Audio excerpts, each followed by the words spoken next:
என்ன ஹோஸ்டா நானு ஸ்டார்ட் பண்ணுங்க. ஸ்டார்ட் பண்றேன். அஸ்ஸலாமு அலைக்கும். ஜர்னாப்பா குரல் கேக்குதா? கேக்குது. நீங்களே ஸ்கிரீன் ஷேர் பண்ணுங்க கலா. நீ ஸ்கிரீன் சாலு பண்ணு. ஹோஸ்ட் யார் இருக்காங்க அவங்க தான் சாலு பண்ண முடியும். அது இல்ல, நீங்களும் பண்ணலாம். பண்ணுங்க. இல்ல ஆக மாட்டேங்குதுமா, கேன்சல் ஆயிடுது எனக்கு. நான் இதை விட்டு போயிடுறேன் வெளியே. அந்த மாதிரி ஹோஸ்ட் இல்லப்பா, இதுல ஷேர்ல போங்க. ஷேர்ல தான் போறேன், ஸ்கிரீன் தான் போறேன், இந்த சாலு ஆக மாட்டேங்குது. இன்னைக்கு ட்ரை பண்ணி பாருங்க. நீங்க படிக்க நீங்க மூவ் பண்ணாதான் உங்களுக்கு செட் ஆகும். நான் பண்ணி பாக்குறேன். இத ஒரு நிமிஷம் பண்ணி பாக்குறேன். பண்ணி பார்த்துட்டா வெளியே போயிட்டீங்கன்னா வாபஸ் நீங்க தான் இது பண்ணணும். சரி, பண்ணிடுவோம். நீங்க பண்ணுங்க. நான் இப்ப ரெக்கார்டிங் ஆஃப் பண்றேன். அவங்க சாலு பண்ணதுக்கு அப்புறம் சாலு பண்றேன்.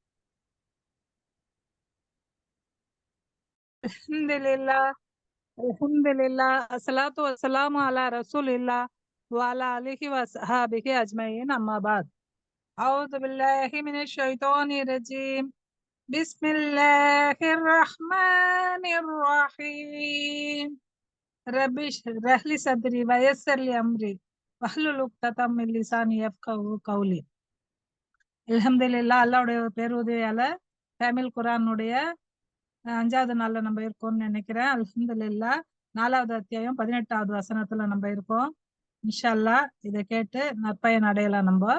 பிஸ்மில்லாஹிர் ரஹ்மானிர் ரஹீம். வலைசத்தித் தௌபத்துல் லில்லதீன யஹ்மலூன ஸய்யிஆத்தி ஹத்தா இதா ஹதர அஹதஹுமுல் மௌத் கால இன்னி துப்துல் ஆன வலல்லதீன யமுத்தூன வஹும் கஃபாருன் உலைக அஹ்தத்னா லஹும் அஸாபுன் அலீம். அதாவது, எவர்கள் தீய செயல்கள் புரிந்தவாறு இருந்த மரணம் இருக்கும்போது நான் இப்போது மன்னிப்பு கோருகிறேன். அதாவது செய்யறது எல்லாமே அட்டுழியத்துல இருக்கிறது, தீய செயல்கள் செய்யறது. லாஸ்டா அவங்கள மரணம் தொடர நேரத்துல, அவங்களுக்கு மரணம் நம்மளுக்கு வரப்போகுது அப்படின்னு அவங்களுக்கு புரிய நேரத்துல, இப்ப நான் மன்னிப்பு கேட்டுக்கிறேன் அல்லா கிட்ட, நான் நல்லவன் ஆயிடணும், அல்லாஹ் என்னை மன்னிச்சிடணும் அப்படின்னு ரொம்ப பேர் விரும்புவாங்க. ஆனா அந்த நேரத்துல அல்லாஹ் சொல்றான், அந்த நேரத்துல உங்களுக்கு மன்னிப்பே கிடையாது. ஏன்னா கடைசி வரலும் நீங்க உங்க மூச்சு உங்க தொண்டக்கூடிய அடையிற வரலும் நீங்க நிராகரிப்புல இருந்தீங்க. இந்த நேரத்துல உங்களுக்கு மன்னிப்பு நான் எப்படி தர முடியும்? எல்லா பாவத்தையும் நான் மன்னிப்பேன், ஆனா இணை வைக்கிற பாவத்தை நான் மன்னிக்க மாட்டேன் அப்படின்னு அல்லாஹ் சொல்றான். இந்த மாதிரி அந்த மூச்சு உயிர் போற நேரத்துல மன்னிப்பு கேட்கறவங்களுக்கு நான் மன்னிப்பு தர மாட்டேன். அவங்க தொண்டக்கூடிய அந்த மூச்சை அடையறதுக்கு முன்னே அவங்க மன்னிப்பு கேட்டுக்கணும். அதுக்கப்புறம் அவங்க திரும்பி நடக்கணும் அப்படின்னு அல்லாஹ் விரும்புறான். அதனால அவங்களுக்கு மன்னிப்பு இல்ல, அவங்களுக்கு நரகம் தான் அப்படின்னு அல்லாஹ் சொல்றான். ஏன்னா அவங்களுக்கு துன்புறுத்தும் தண்டனையை நாங்க கொடுக்கறதுக்கு நான் தயாரா இருக்கேன் அப்படின்னு தயாரா செஞ்சு வச்சிருக்கேன்னே அல்லாஹ் சொல்றான். இறை நம்பிக்கை கொண்டவர்களை விதை பெண்களுக்கு அதாவது விதை பெண்ணுங்க இருக்காங்க. விதை பெண்கள் கணவன் புருஷன் இறந்துட்ட அப்புறம் 4 மாசம் 10 நாள் இதா இருக்காங்க. அந்த மாதிரி நேரத்துல அவங்களுக்கு இருக்கிற சொத்தை என்ன பண்றது, அவங்க கொழுந்தா மாருங்க, அண்ணன் தம்பி மாருங்க, இன்னும் வேற யாராவது அந்த சொத்தை எடுத்துக்கலான்னு பாக்குறது, அவங்களுக்கு இருக்க மகனுடைய காசை அவங்களுக்கு கொடுத்து இருந்தாலும் அதை அவங்க கிட்ட இருந்து எப்படியாவது பறிச்சுக்கலாம் அப்படின்னு பாக்குறது, இந்த மாதிரி எல்லாம் செய்யறது உங்களுக்கு அனுமதிக்கப்பட்டது இல்லை அப்படின்னு நல்லா சொல்றான். ஏன்னா இது ரொம்ப இழி செயல், மோசமான செயல் அப்படின்னு சொல்றான். இது மாதிரி செய்யாதீங்க, இது ரொம்ப தப்பான விஷயம். ஏன்னா அவங்க ஏதாவது ஒரு தப்பு பண்ணியிருந்தா தவிர இந்த மாதிரி நீங்க செய்யக்கூடாது. அவங்க கிட்ட நல்ல முறையில நடந்துக்குங்க. அவங்க கூட அதாவது இப்ப மனைவி மாதிரியே இருக்காங்களா வைங்களேன், அவங்க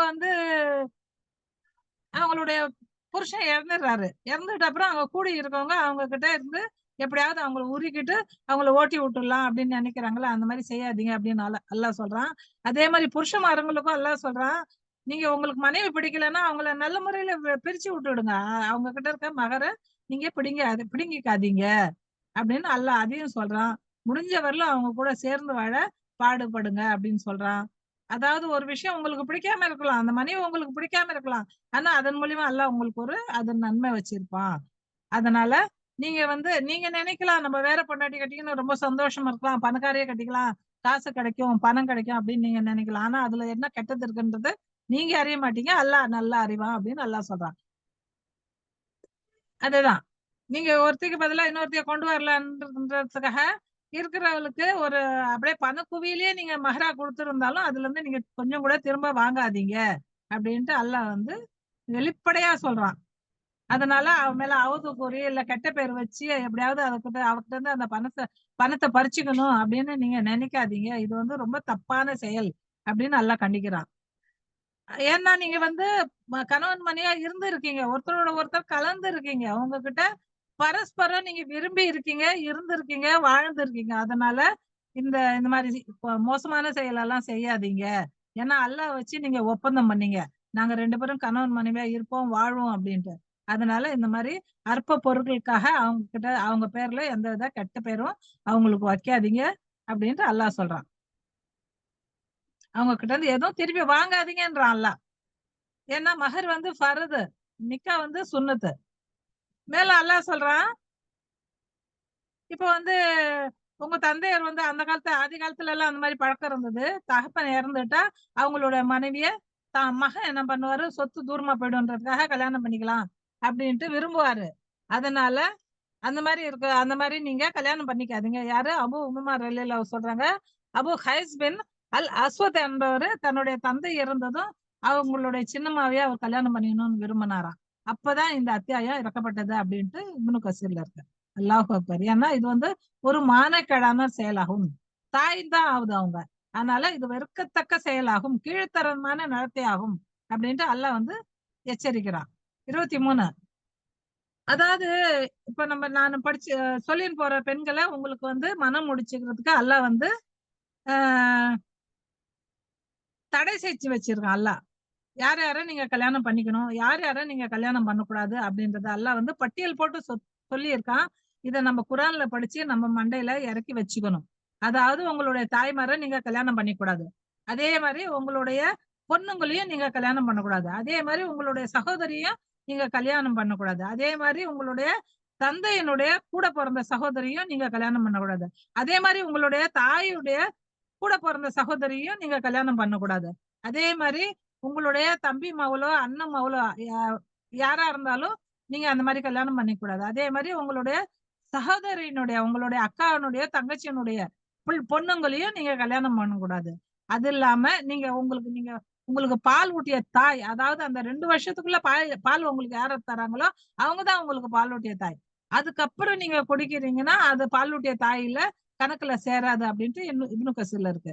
2 வருஷம் வரலும் நீங்க பால் குடிச்சீங்கன்னா அவங்க உங்களுக்கு பால் ஊட்டிய தாய். அவங்கள நீங்க கல்யாணம் பண்ணக்கூடாது. அதே மாதிரி செவிலி தாய்மாருங்க, உங்களை தூக்கி போய் பால் கொடுத்து வளர்க்குறாங்கல்ல அந்த 2 வருஷத்துக்குள்ள, அவங்களையும் நீங்க கல்யாணம் பண்ணிக்கூடாது. அதே மாதிரி உங்க கூட நீங்க எந்த தாய்கிட்ட பால் குடிக்கிறீங்களோ அதே தாய்கிட்ட பால் குடிக்கிற வேற ஏதாவது பொண்ணுங்க இருந்தாலும் நீங்க அத கல்யாணம் பண்ணிக்க கூடாது. ஏன்னா அதுவும் உங்களுக்கு வந்து சகோதரி முறையாவது. அடுத்தது உங்க மனைவியனுடைய தாய்மார்கள், உங்கள் மாமியாரை நீங்க கல்யாணம் பண்ணக்கூடாது. அதே போல நீங்கள் உடலுறவு கொண்ட, அதாவது ஒரு மனைவி உங்ககிட்ட இருக்குன்னா அவங்களுக்கு முன்ன கணவன்ல பிறந்த பொண்ணு, உங்க மடியிலேயே வளர்ந்த பொண்ணா இருக்கலாம், அதையும் நீங்க கல்யாணம் பண்ணிக்க கூடாது.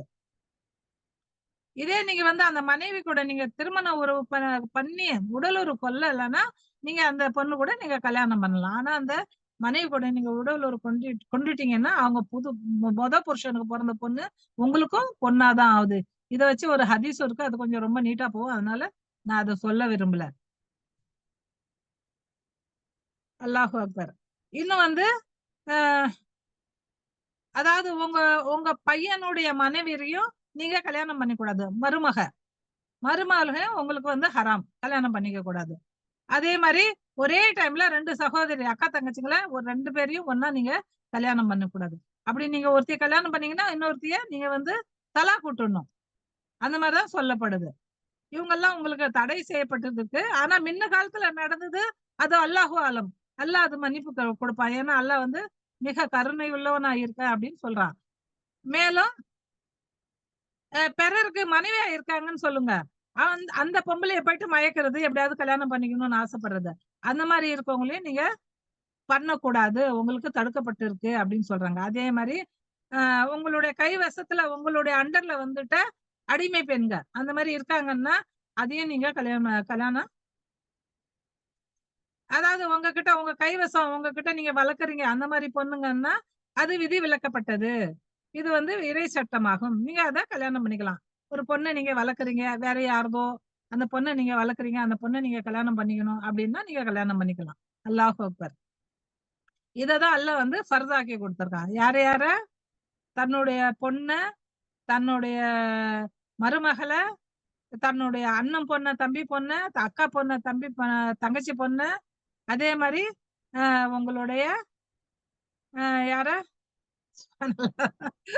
அது லைனா சொல்லிட்டு நானே மறந்துட்டேன். அல்லாஹ் அக்பர். உங்களுடைய பாலூட்டிய செவிலி தாய்மாருங்க, இன்னும் உங்களுடைய சகோதரனுடைய பொண்ணுங்க, அடுத்தது வந்து உங்க மருமக. நீங்க வந்து 2வது கல்யாணம் பண்ணீங்கன்னா, அவங்க முதல்ல கல்யாணத்துல பொறந்து பிள்ளைய எடுத்துன்னு வந்ததுன்னா அந்த பொண்ணு. இதெல்லாம் நீங்க கல்யாணம் பண்ணக்கூடாது. அடுத்தது ஒரே நேரத்துல 2 அக்கா தங்கச்சிங்கள நீங்க கல்யாணம் பண்ணக்கூடாது.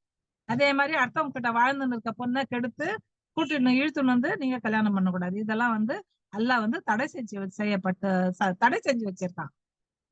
இது இறை சட்டமாகும். அல்லாஹ்வுடைய சட்டம். இது வந்து உங்க மேல அல்லாஹ் வந்து ஃபரதாக்கி இருக்கான். அதே மாதிரி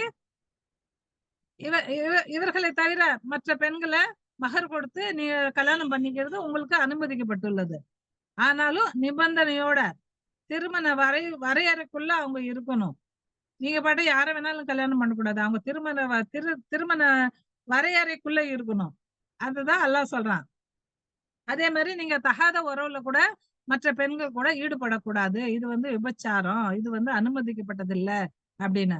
அதே மாதிரி சுய இன்பம் அதுவும் அல்லாஹ் வந்து தடை செஞ்சு வச்சிருக்கான்.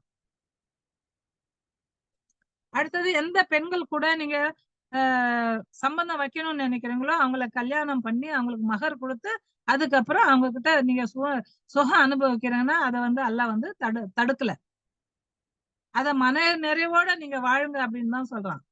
ஏதாவது நீங்க உடன்பாடு அவங்க கூட செஞ்சிருந்தீங்கன்னா அந்த உடன்பாடை நீங்க நிறைவேற்றுங்க அப்படின்னு நல்லா சொல்றான். நிச்சயமாக அல்லாஹ் நன்கு அறிந்தவனாகவும் நுண் அறிவாளனாகவும் இருக்கிறான்.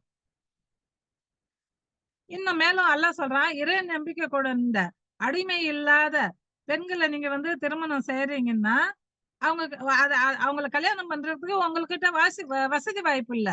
ஏன்னா அவங்க வந்து நல்ல ஒரு குடும்பத்துக்காரங்களா இருக்காங்க, இல்ல வசதிக்காரங்களா இருக்காங்க, இல்ல அழகுல சிறந்து, அறிவுல சிறந்து, படிப்புல சிறந்து, குடும்பத்துல சிறந்தவங்க இருக்காங்க. அப்போ உங்ககிட்ட வசதி இல்ல அப்படின்னா உங்ககிட்ட இருக்கிற அடிமை பெண்ணை இறை நம்பிக்கை கொண்ட பெண்ணை நீங்க கல்யாணம் பண்ணிக்கீங்க அப்படின்னு அல்லாஹ் சொல்றான். ஏன்னா உங்களுடைய நம்பிக்கைய அல்லாஹ் வந்து நல்லா புரியக்கூடியவனா இருக்கான். ஏன்னா அதாவது ஆதம் அலைஹிஸ்ஸலாத்துல இருந்து தான் அல்லாஹ் வந்து ஹவ்வா அலைஹிஸ்ஸலாத்தை படைச்சான். ஏன்னா ஆதம் அலைஹிஸ்ஸலாம் அல்லாஹ் வந்து மண்ணால படைச்சான். அதுக்கப்புறம் ஆதம் அலைஹிஸ்ஸலாமுடைய முதுகெலும்புல இருந்து ஹவ்வா அலைஹிஸ்ஸலாத்தை படைச்சான். அதனால அல்லாஹ் சொல்றான், நீங்க ஒருத்தர்ல இருந்து தான் இன்னொருத்தர் தோன்றி இருக்கிறீர்கள். அதே மாதிரி ஒரு தாய் வயித்துல இருந்து தான் மற்ற பிள்ளைகள் தோன்றி இருக்கீங்க அப்படின்னு சொல்றான். ஒண்ணுல இருந்து தான் இன்னொன்னு தவிர நீங்க வந்து தனியா வந்துள்ள ஆதம் அலைஹிஸ்ஸலாத்தை மட்டும்தான் அல்லாஹ் தன்னுடைய கையால படைச்சான் அப்படின்னு சொல்லி காட்டுறான். அதனால நீங்க அந்த அடிமை பெண்களை நீங்க கல்யாணம் பண்ணிக்கீங்க. அதுவும் அவங்களுடைய பராமரிப்பினருடைய உதவியுடன், அவங்களுடைய அனுமதியோட நீங்க கல்யாணம் பண்ணீங்க. யாருகிட்ட அந்த பிள்ளை வளருதோ, எந்த அடிமை யாருகிட்ட இருக்காங்களோ, அவங்களுடைய முதலாளியினுடைய அனுமதியோட நீங்க கல்யாணம் பண்ணுங்க அப்படின்னு. அது இல்லாம அவங்களுக்கு நல்ல முறையில மகர கொடுங்க அப்படின்னு சொல்லப்படுது. நீங்க வந்து தகாத உறவுல ஈடுபடக்கூடாது. அவங்க அடிமை பெண் தானே, அவங்க சாதாரணம் தானே அப்படின்னு நினைச்சு அவங்க கிட்ட ஜோர் ஜபர்தஸ்தி செய்யக்கூடாது. அப்புறம் வந்து இன்னும் கள்ளக்காதல், திருட்டுத்தனமா உறவு வச்சுக்கவும் கூடாதுன்னு அல்லாஹ் எச்சரிக்கிறான். மேலும் அந்த அடிமை பெண்கள் ஏதாவது ஒழுக்கக்கேடான செயலை செஞ்சுட்டா உங்ககிட்ட வந்துட்டு அப்புறமோ வர்றதுக்கு முன்னையோ ஏதாவது செஞ்சுட்டான்னா அதை விட்டுடுங்க. அடிமை இல்லாத அதாவது அந்த அடிமை பெண்களுக்கு பாதி தண்டனையே இல்லை அப்படின்னு சொல்லப்படுது. இது லாஸ்ட்ல வருது, நான் முன்னுக்கூட்டியே சொல்லிடுறேன். அந்த அடிமை பெண்கள் ஏதாவது தப்பு பண்ணிட்டாங்கன்னா அடிமை இல்லாதவங்க மேல எந்த தண்டனையை நீங்க கொடுக்குறீங்களோ அந்த தண்டனை அவங்க மேல கொடுக்க முடியாது. அதாவது உங்களுக்கு வந்து நம்ம இறை அச்சமுடைய வாழ்வுல இருந்து நம்ம என்ன பிழண்டுடுவோமோ அப்படின்னு உங்களுக்கு மனசுல தோணுனா இந்த சலுகையெல்லாம் நீங்க எடுத்துக்கோங்க அப்படின்னு நல்லா சொல்லி காட்டுறான். நீங்க பொறுமையை மேற்கொள்வதுதான் உங்களுக்கு ரொம்ப சிறந்தது. ஏன்னா அல்லாஹ் எல்லாரையும் மன்னிக்க கூடியவனா இருக்கான். யார இணை வைக்கிறவங்களை தவிர மற்ற எல்லாரையும் மன்னிப்பு வழங்குறவனா இருக்கான் அப்படின்னு அல்லாஹ் இங்க சொல்லி காட்டுறான். அதாவது மன்னிப்பு வழங்குபவனாகவும் இன்னும் கருணை உடையவனாகவும் அல்லாஹ் இருக்கிறான். ஒவ்வொரு அத்தியாயத்தினுடைய ஒவ்வொரு வருஷனுடைய கடைசியிலயும் அல்லாஹ் தன்னுடைய சிஃபத்தை சொல்லிக்கிட்டே இருக்கான். அதெல்லாம் நம்ம படிச்சுட்டே இருக்கோம், ஆனாலும் மறந்துவிடும். தன்னுடைய மன்மானியை தான் நம்ம எடுத்துக்குவோம். சில விஷயத்துல ரொம்ப நம்ம மன்மானி பண்றோம். இது அறிஞ்சோ அறியாதையோ அல்லாஹ் நம்மளை காப்பாத்தணும். 26 உங்களுக்கு முன்ன போன உத்தமமான வழி, அதாவது நல்ல அடியார்களுடைய வழிமுறைய உங்களுக்கு விளக்கறதுக்காக இதெல்லாம் நான் சொல்ல வேண்டியதா இருக்கு. நபி ஸல்லல்லாஹு அலைஹி வஸல்லம் சொன்னாங்க, மனைவியரிடம் யாரு நல்ல முறையில நடந்துக்கிறாங்களோ அவங்கதான் அவங்க வீட்டுல சிறந்த கணவர் அப்படின்னு அல்லாஹ்வுடைய தூதர் சொல்லி இருக்காரு. ஏன்னா அந்த நல்ல மனைவி கிட்ட நீங்க கட்டளை இட்டீங்கன்னா அவ உடனே கீழ்ப்படிவா. அதே போல நீங்க எங்கன்னா வெளியே போயிட்டீங்கன்னா உங்களுடைய அமானிதத்தை அவ பாதுகாப்பா. அதே மாதிரி உங்களுடைய பொருள்களையும் அவ பாதுகாப்பா. அதே மாதிரி உங்களுடைய உறவினரையும் அவ பாதுகாப்பா அப்படின்னு சொல்றாங்க. இன்னும் சொல்றாங்க அல்லாஹ்வுடைய தூதர், நான் என்னுடைய மனைவியர்ல நான் சிறந்த கணவனா விளங்குனேன் அப்படின்னு அல்லாஹ்வுடைய தூதர் தன்னை பத்தியே சொல்லி காட்டுறாங்க. சுப்ஹானல்லாஹ். ஏன்னா அல்லாஹ் உங்க பக்கம் கருணை பார்வைய திருப்பணும்னு ஆசைப்படுறான். அதனால நீங்க உங்க மனைவிக்கு நல்ல கணவனா இருங்க அப்படின்னு அல்லாஹ் சொல்றான். சுப்ஹானல்லாஹ். ஏன்னா அல்லாஹ் நன்கு அறிபவனாகவும் நுண் அறிவு மிக்கவனாகவும் இருக்கிறேன் அப்படின்னு அல்லாஹ் சொல்லி காட்டுறான். அல்லாஹ் உங்கள் பக்கம் தன்னுடைய கருணை பார்வையை திருப்பறதுக்கு தான் இதெல்லாம் உங்களுக்கு சொல்லி காட்டுறானே தவிர தன்னுடைய மனைவி பின்பற்றி வீணான வழியில போறவங்க அவங்களுக்கு அல்லாஹ் வேற வேற முடிவு வச்சிருக்கான். ஏன்னா அல்லாஹ்வுடைய பேச்சை கேட்டு நல்ல விதமா நடக்கிறவங்களுக்கு தான் அல்லாஹ் இதை சொல்றான். ஏன்னா அந்த மாதிரி கெட்ட வழியில போறவங்க ரொம்ப தூரம் போயிடுறாங்க, அவங்கள திருத்தி கொண்டாடுறது ரொம்ப கஷ்டம் அப்படின்னு அல்லாஹ் சொல்றான்.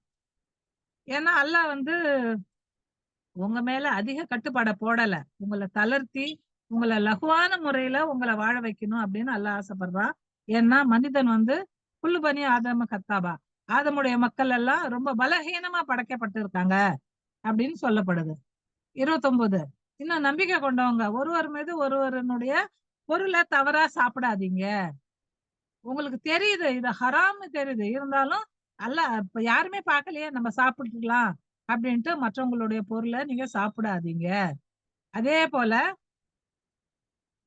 உங்களுக்கு பரஸ்பர விருப்பத்தின் அடிப்படையில் கொடுக்கல் வாங்கல் ஏதாவது இருக்குன்னா உங்களை நம்பி யாராவது ஏதாவது கொடுத்துருக்காங்க, நீங்க கெட்டது செய்ய மாட்டீங்க, ஏமாத்த மாட்டீங்க அப்படின்ற ஒரு பரஸ்பர உணர்வுல உங்ககிட்ட ஒப்படைச்சிருக்காங்கன்னா அத நீங்க சாப்பிடாதீங்க. ஏன்னா அந்த மாதிரி சாப்பிட்டுட்டீங்கன்னா அந்த மாதிரி ரொம்ப பேர் சாப்பிட்டு தன்னை மாச்சிக்கிறாங்க. அதே அல்லாஹ் இங்க சொல்லி காட்டுறான். அந்த மாதிரி ஒரு நிலைமைக்கு நீங்க போயிடாதீங்க. ரொம்ப அதிகமான அடக்குமுறையில அடுத்தவங்களை அடக்கிடாதீங்க. ஏன்னா நீங்க லாஸ்ட்ல அந்த மாதிரி ஒரு நிலைமைக்கு வந்துடுவீங்க, உங்களையே நீங்க மாச்சிக்க வேண்டிய நிலைமை உங்களுக்கு உண்டாகி போயிடும். அதுக்காக தான் நான் இவ்வளவு உங்களுக்கு அறிவு சொல்றேன் அப்படின்னு அல்லாஹ் சொல்றான். அல்லாஹ் உங்க மேல அளப்பரிய கருணம் புரியவனா இருக்கிறான். அதனால இதெல்லாம் சொல்றான், மக்களே இதெல்லாம் புரிஞ்சு நடந்துக்குங்க அப்படின்றான். ஏன் வரம்பு மீறியும் அநீதியாவும் செய்யறானோ அவனை நான் நெருப்புலதான் வீசுவேன் அப்படின்னு அல்லாஹ் சொல்றான். அல்லாஹ் காப்பாத்தணும். அதாவது உங்களுக்கு தடை செய்யப்பட்ட எந்தெந்த பாவம், அதாவது பன்னிக்கறி தின்னக்கூடாது, கொலை செய்யக்கூடாது, வட்டி வாங்கக்கூடாது, ஜினா செய்யக்கூடாது, பத்தினி பெண் மேல அவதூறு சொல்லக்கூடாது, இன்னும் குழந்தைகளை சாப்பாட்டுக்கு பயந்து வறுமைக்கு பயந்து குழந்தைகளை கொல்லக்கூடாது, அபார்ஷன் பண்ணக்கூடாது, இதெல்லாம் அல்லாஹ் சத்தா சொல்லியிருக்கான். இந்த மாதிரி பாவங்கள்ல நீங்க செய்யாதீங்க. ஏன்னா சின்ன சின்ன பாவம் செஞ்சிட்டீங்கன்னா, நீங்க தெரியாத செஞ்சீங்கன்னா நான் மன்னிச்சுடுவேன்.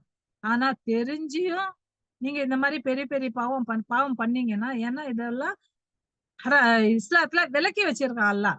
ஒரு பவுண்டரி இருக்கு. அல் சிஜ்னுல் முஃமினீன் வ ஜன்னத்துல் காஃபிரின்.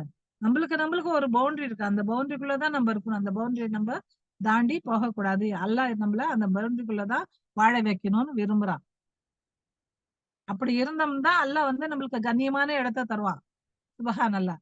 நபிக்கு சிறந்த இடத்தை தரான். மக்காமே மஹமூது அப்படின்ற இடத்துல அல்லாஹ் அவரை நுழைய வைக்கிறேன்னு சொல்றான். சுப்ஹானல்லாஹ்.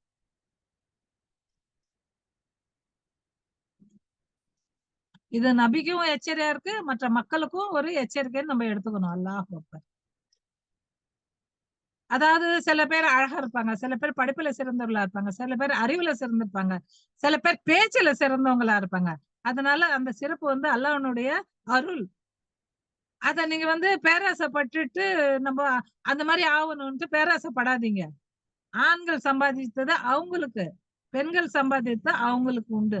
அதுல வந்து பெண்கள் சம்பாதிச்சாங்கன்னா அதுல ஆண்களுக்கு பங்கு இல்ல. அதே மாரி ஆண்கள் சம்பாதிச்சு இருக்காங்கன்னா, நல்ல பேர சம்பாதிச்சிருக்காங்க, நல்ல இத சம்பாதிச்சிருக்காங்கன்னா, ஒரு மதிப்ப சம்பாதிச்சிருக்காங்கன்னா, அதுல மத்தவங்களுக்கு பங்கு இல்ல. அவங்கவங்க சம்பாதிச்சது தான் அவங்களுக்கு அப்படின்னு அல்லாஹ் சொல்லி காட்டுறான். ஏன்னா, அல்லாஹ்வுடைய அருளை கோரியவண்ணம் இருங்க. அல்லாஹ்வுடைய அருள் தான் நம்மளுக்கு தேவை எந்த நேரத்திலயும். அல்லாஹ்வுடைய அருள் இல்லன்னாலும், அல்லாஹ்வுடைய கண்ணியம் இல்லன்னாலும், நம்ம வந்து மோசமான ஒரு நிலைமைக்கு நம்ம போயிடுவோம். அததான் அல்லாஹ் இங்க நம்மளுக்கு சொல்லி காட்டுறான். அல்லாஹ்வுடைய அ கோவத்துக்கு நீங்க அஞ்சுக்குங்க அப்படின்னு அல்லாஹ் சொல்றான். சுப்ஹானல்லாஹ். அல்லாஹ் வந்து பாராமுகமும் இல்ல, உத்து கவனிச்சுன்னு இருப்பான். இன்னும் தாய் தந்தையருக்கும் நெருங்கிய உறவினர் விட்டு சென்ற சொத்துல இருந்தும் யார் யாருக்கு பங்கு இருக்கோ அவங்க அந்த பங்கை நீங்க கொடுத்துருங்க. இப்ப பெரிய அண்ணனா இருப்பாரு, அந்த பங்கை தரமாட்டாரு. பூராத்தையும் அவரே வச்சு பரிபாலிப்பாரு. பூரா அவர் குடும்பமே நல்லா சாப்பிடும், மற்ற அண்ணன் தம்பிங்க கஷ்டப்படுவாங்க. அதனால வாரிசுதாரர்கள் யார் யார் இருக்காங்களோ அவங்களுக்கு என்னென்ன நிர்ணயிக்கப்பட்டிருக்கோ அதை நீங்க கொடுத்துடுங்க. ஏன்னா அந்த உடன்படிக்கை நீங்க செஞ்சிருக்கீங்க அல்லாஹ் கிட்ட. அல்லாஹ் வந்து முன்னே உடன்படிக்கை வாங்கிட்டான். ஒவ்வொரு மனுஷால், அதாவது கடைசி ஒரு மனிதன் வரலும் அல்லாஹ் படைச்சு ஆதம் அலைஹிஸ்ஸலாத்த அவங்க எதிர்க்க ஆதம் அலைஹிஸ்ஸலாத்த ஒரு துதி செய்ய சொல்றான், ஒரு வணங்க சொல்றான். அதே மாதிரி எல்லாரும் வணங்குறாங்க ஷைத்தானை தவிர. ஏன்னா முன்னே நம்ம அல்லாஹ் கிட்ட உடன்படிக்கை செஞ்சுட்டு வந்துருக்கோம். அதனால அந்த உடன்படிக்கையை நீங்க மீறாதீங்க, அவங்களுடைய பங்கை அவங்களுக்கு கொடுத்துடுங்க. ஏன்னா அல்லாஹ் ஒவ்வொரு பொருளையும் கண்காணிச்சுனே இருக்கான்றான். சுப்ஹானல்லாஹ். ஆண்கள் வந்து பெண்களை நிர்வகிக்கிறாங்க. ஏன்னா ஒரு ஆண் தான் ஒரு குடும்பத்துக்கு தலைவன். அது அவன் அவன் சம்பாதிச்சு குடுக்கறத வச்சுதான் அந்த குடும்பக்காரங்க எல்லாருமே சாப்பிடுறாங்க. அப்போ மனைவிமாருங்க அவங்களுடைய பேச்ச கேட்டு நடக்கணும். அதே மாதிரி பெண்களுடைய பேச்சையும் மனைவியினுடைய பேச்சையும் புருஷன் கேட்டு நடக்கணும். அந்த குடும்பம் தான் சந்தோஷமான குடும்பமா இருக்கும். இல்ல நீ என்ன சொல்றது, நான் என்ன கேட்கறது, நீ என்ன சொல்றது, நான் கேட்கறது அப்படின்ட்டு நீங்க அந்த மாதிரி இருந்தீங்கன்னா அந்த வாழ்க்கை வந்து உங்களுக்கு நல்லா இருக்காது அப்படின்னு நல்லா சொல்லி காட்டுறான். ஏன்னா ஒரு ஆண் வந்து ஒரு படி சிறந்தவன் அப்படின்னு அல்லாஹ் சொல்லி காட்டுறான். ஏன்னா ஆண்கள் தான் தங்களுடைய செல்வத்துல இருந்து செலவு செய்யறாங்க. அதனால பெண்கள் வந்து அவங்களுக்கு கீழ்ப்படிஞ்சு இருக்கணும் அப்படின்னு சொல்றாங்க. அதே அல்லாஹ்வுடைய விஷயத்துல அவங்கள கீழ்ப்படிய சொன்னான்னா நீங்க கேட்கணுன்றது அவசியம் இல்ல. சுபஹானல்லாஹ். ஒழுக்கமான பெண்கள் கீழ்ப்படிந்தே நடப்பார்கள் அப்படின்னு அல்லாஹ் அதையும் சொல்லி காட்டுறான். அது அது அதே மாதிரி ஆண்கள் இல்லாத போது அந்த பெண்கள் வந்து அல்லாஹ்வுடைய பாதுகாப்புல இருப்பாங்க, அல்லாஹ்வுடைய கண்காணிப்புல இருப்பாங்க. அவர்களுடைய அல்லாஹ் அவங்களுக்கு என்னென்ன உரிமை தந்திருக்கானோ அதெல்லாம் அவங்க வந்து கட்டுப்பட்டு நடப்பாங்க. மேலும் அதாவது தன்னுடைய கணவன்மாருக்கு யாரு மாறு செய்வாங்க அப்படின்னு நீங்க பயப்படுறீங்களோ அந்த பெண்களுக்கு நீங்க நல்ல அறிவு சொல்லுங்க. ஏன்னா அந்த பொண்ணுனுடைய நடத்தை சரியில்லை, நான் பார்த்துட்டேன் அப்படின்னு நீங்க யாராவது குடும்பக்காரங்க யாராவது நினைக்கிறீங்கன்னா அந்த பெண்களுக்கு அறிவு சொல்லுங்க. அவங்கள வந்து திருத்தி வாழ சொல்லுங்க அப்படின்னு சொல்றான். அப்படியே அவங்க கேட்கல, மனைவி புருஷனுடைய பேச்சு கேட்கலன்னா அவங்க லேசாடிங்க. லேசாடிலன்னா அவங்கள படுக்க விட்டு தூரமாக்குங்க. படுக்க விட்டு தூரமாக்குங்க. அடுத்த பிறகு லேசாடிங்க. அப்பயும் அவங்க கேட்கலன்னா அவங்களுடைய சொந்தக்காரங்க உங்களுடைய சொந்தக்காரங்களை வச்சு அவங்கள புரிய வைங்க அப்படின்னு. வேணா நீங்க வந்து சாகப்போக்கு தேடிக்கிற அந்த பொண்ணை தன்னுகிட்ட இருந்து தூரமாக்கணுன்றதுக்காக அவன் மேல அவதூறு சொல்லி நீங்க அந்த மாதிரி நவுத்தாதீங்க. ஏன்னா அல்லாஹ் மேல இருக்கான், அவன் உயர்வானவனும் பெரியவனா இருக்கேன் அப்படின்னு சொல்றான். அவனுடைய பார்வை பூரா உலகத்திலே வியாபிச்சு இருக்கு, நம்மளாட்டம் இல்ல. சும்மா இப்படி பார்த்துட்டு அவன் திரும்ப மாட்டான், அவன் உத்து பார்த்துன்னு இருக்கான் ஒன்னொன்னையும். சுபஹானல்லாஹ். 35 அந்த மாதிரி கணவன் மனைவியினுடைய உறவு முறியுமோ அப்படின்ற ஒரு மோசமான ஒரு நிலைமை உண்டாகுதுன்னா உடனே புருஷன்காரனோ இல்ல அந்த குடும்பத்துல இருக்க பெரியவங்களும் என்ன பண்ணணும், அவங்களுடைய சொந்தக்காரங்க இவங்களுடைய சொந்தக்காரங்க 2 பேரையும் கூப்பிட்டு வச்சு மத்தியஸ்தம் வச்சு அவங்களுக்கு நல்ல அறிவு சொல்லி அவங்கள சீர்படுத்தணும். அல்லாஹ் நாடினா அவங்களுக்குள்ளேயே நல்ல இணக்கத்தை ஏற்படுத்துவான். அல்லாஹ் நாடலைன்னா அவங்க பிரிஞ்சு போயிடுவாங்க. ஏன்னா அல்லாஹ் வந்து நன்கு அறிந்து உணர்ந்தவனாக இருக்கிறான், தெரிந்தவனாக இருக்கிறான். அல்ஹம்துலில்லாஹ். மேலும் அல்லாவுக்கு தான் எல்லாருமே அணிபடிஞ்சு வாழணும். அல்லாவை தவிர வேறு இறைவன் இல்லை. லா இலாஹ இல்லல்லா, இல்லை வேறு ஒரு இறைவன்.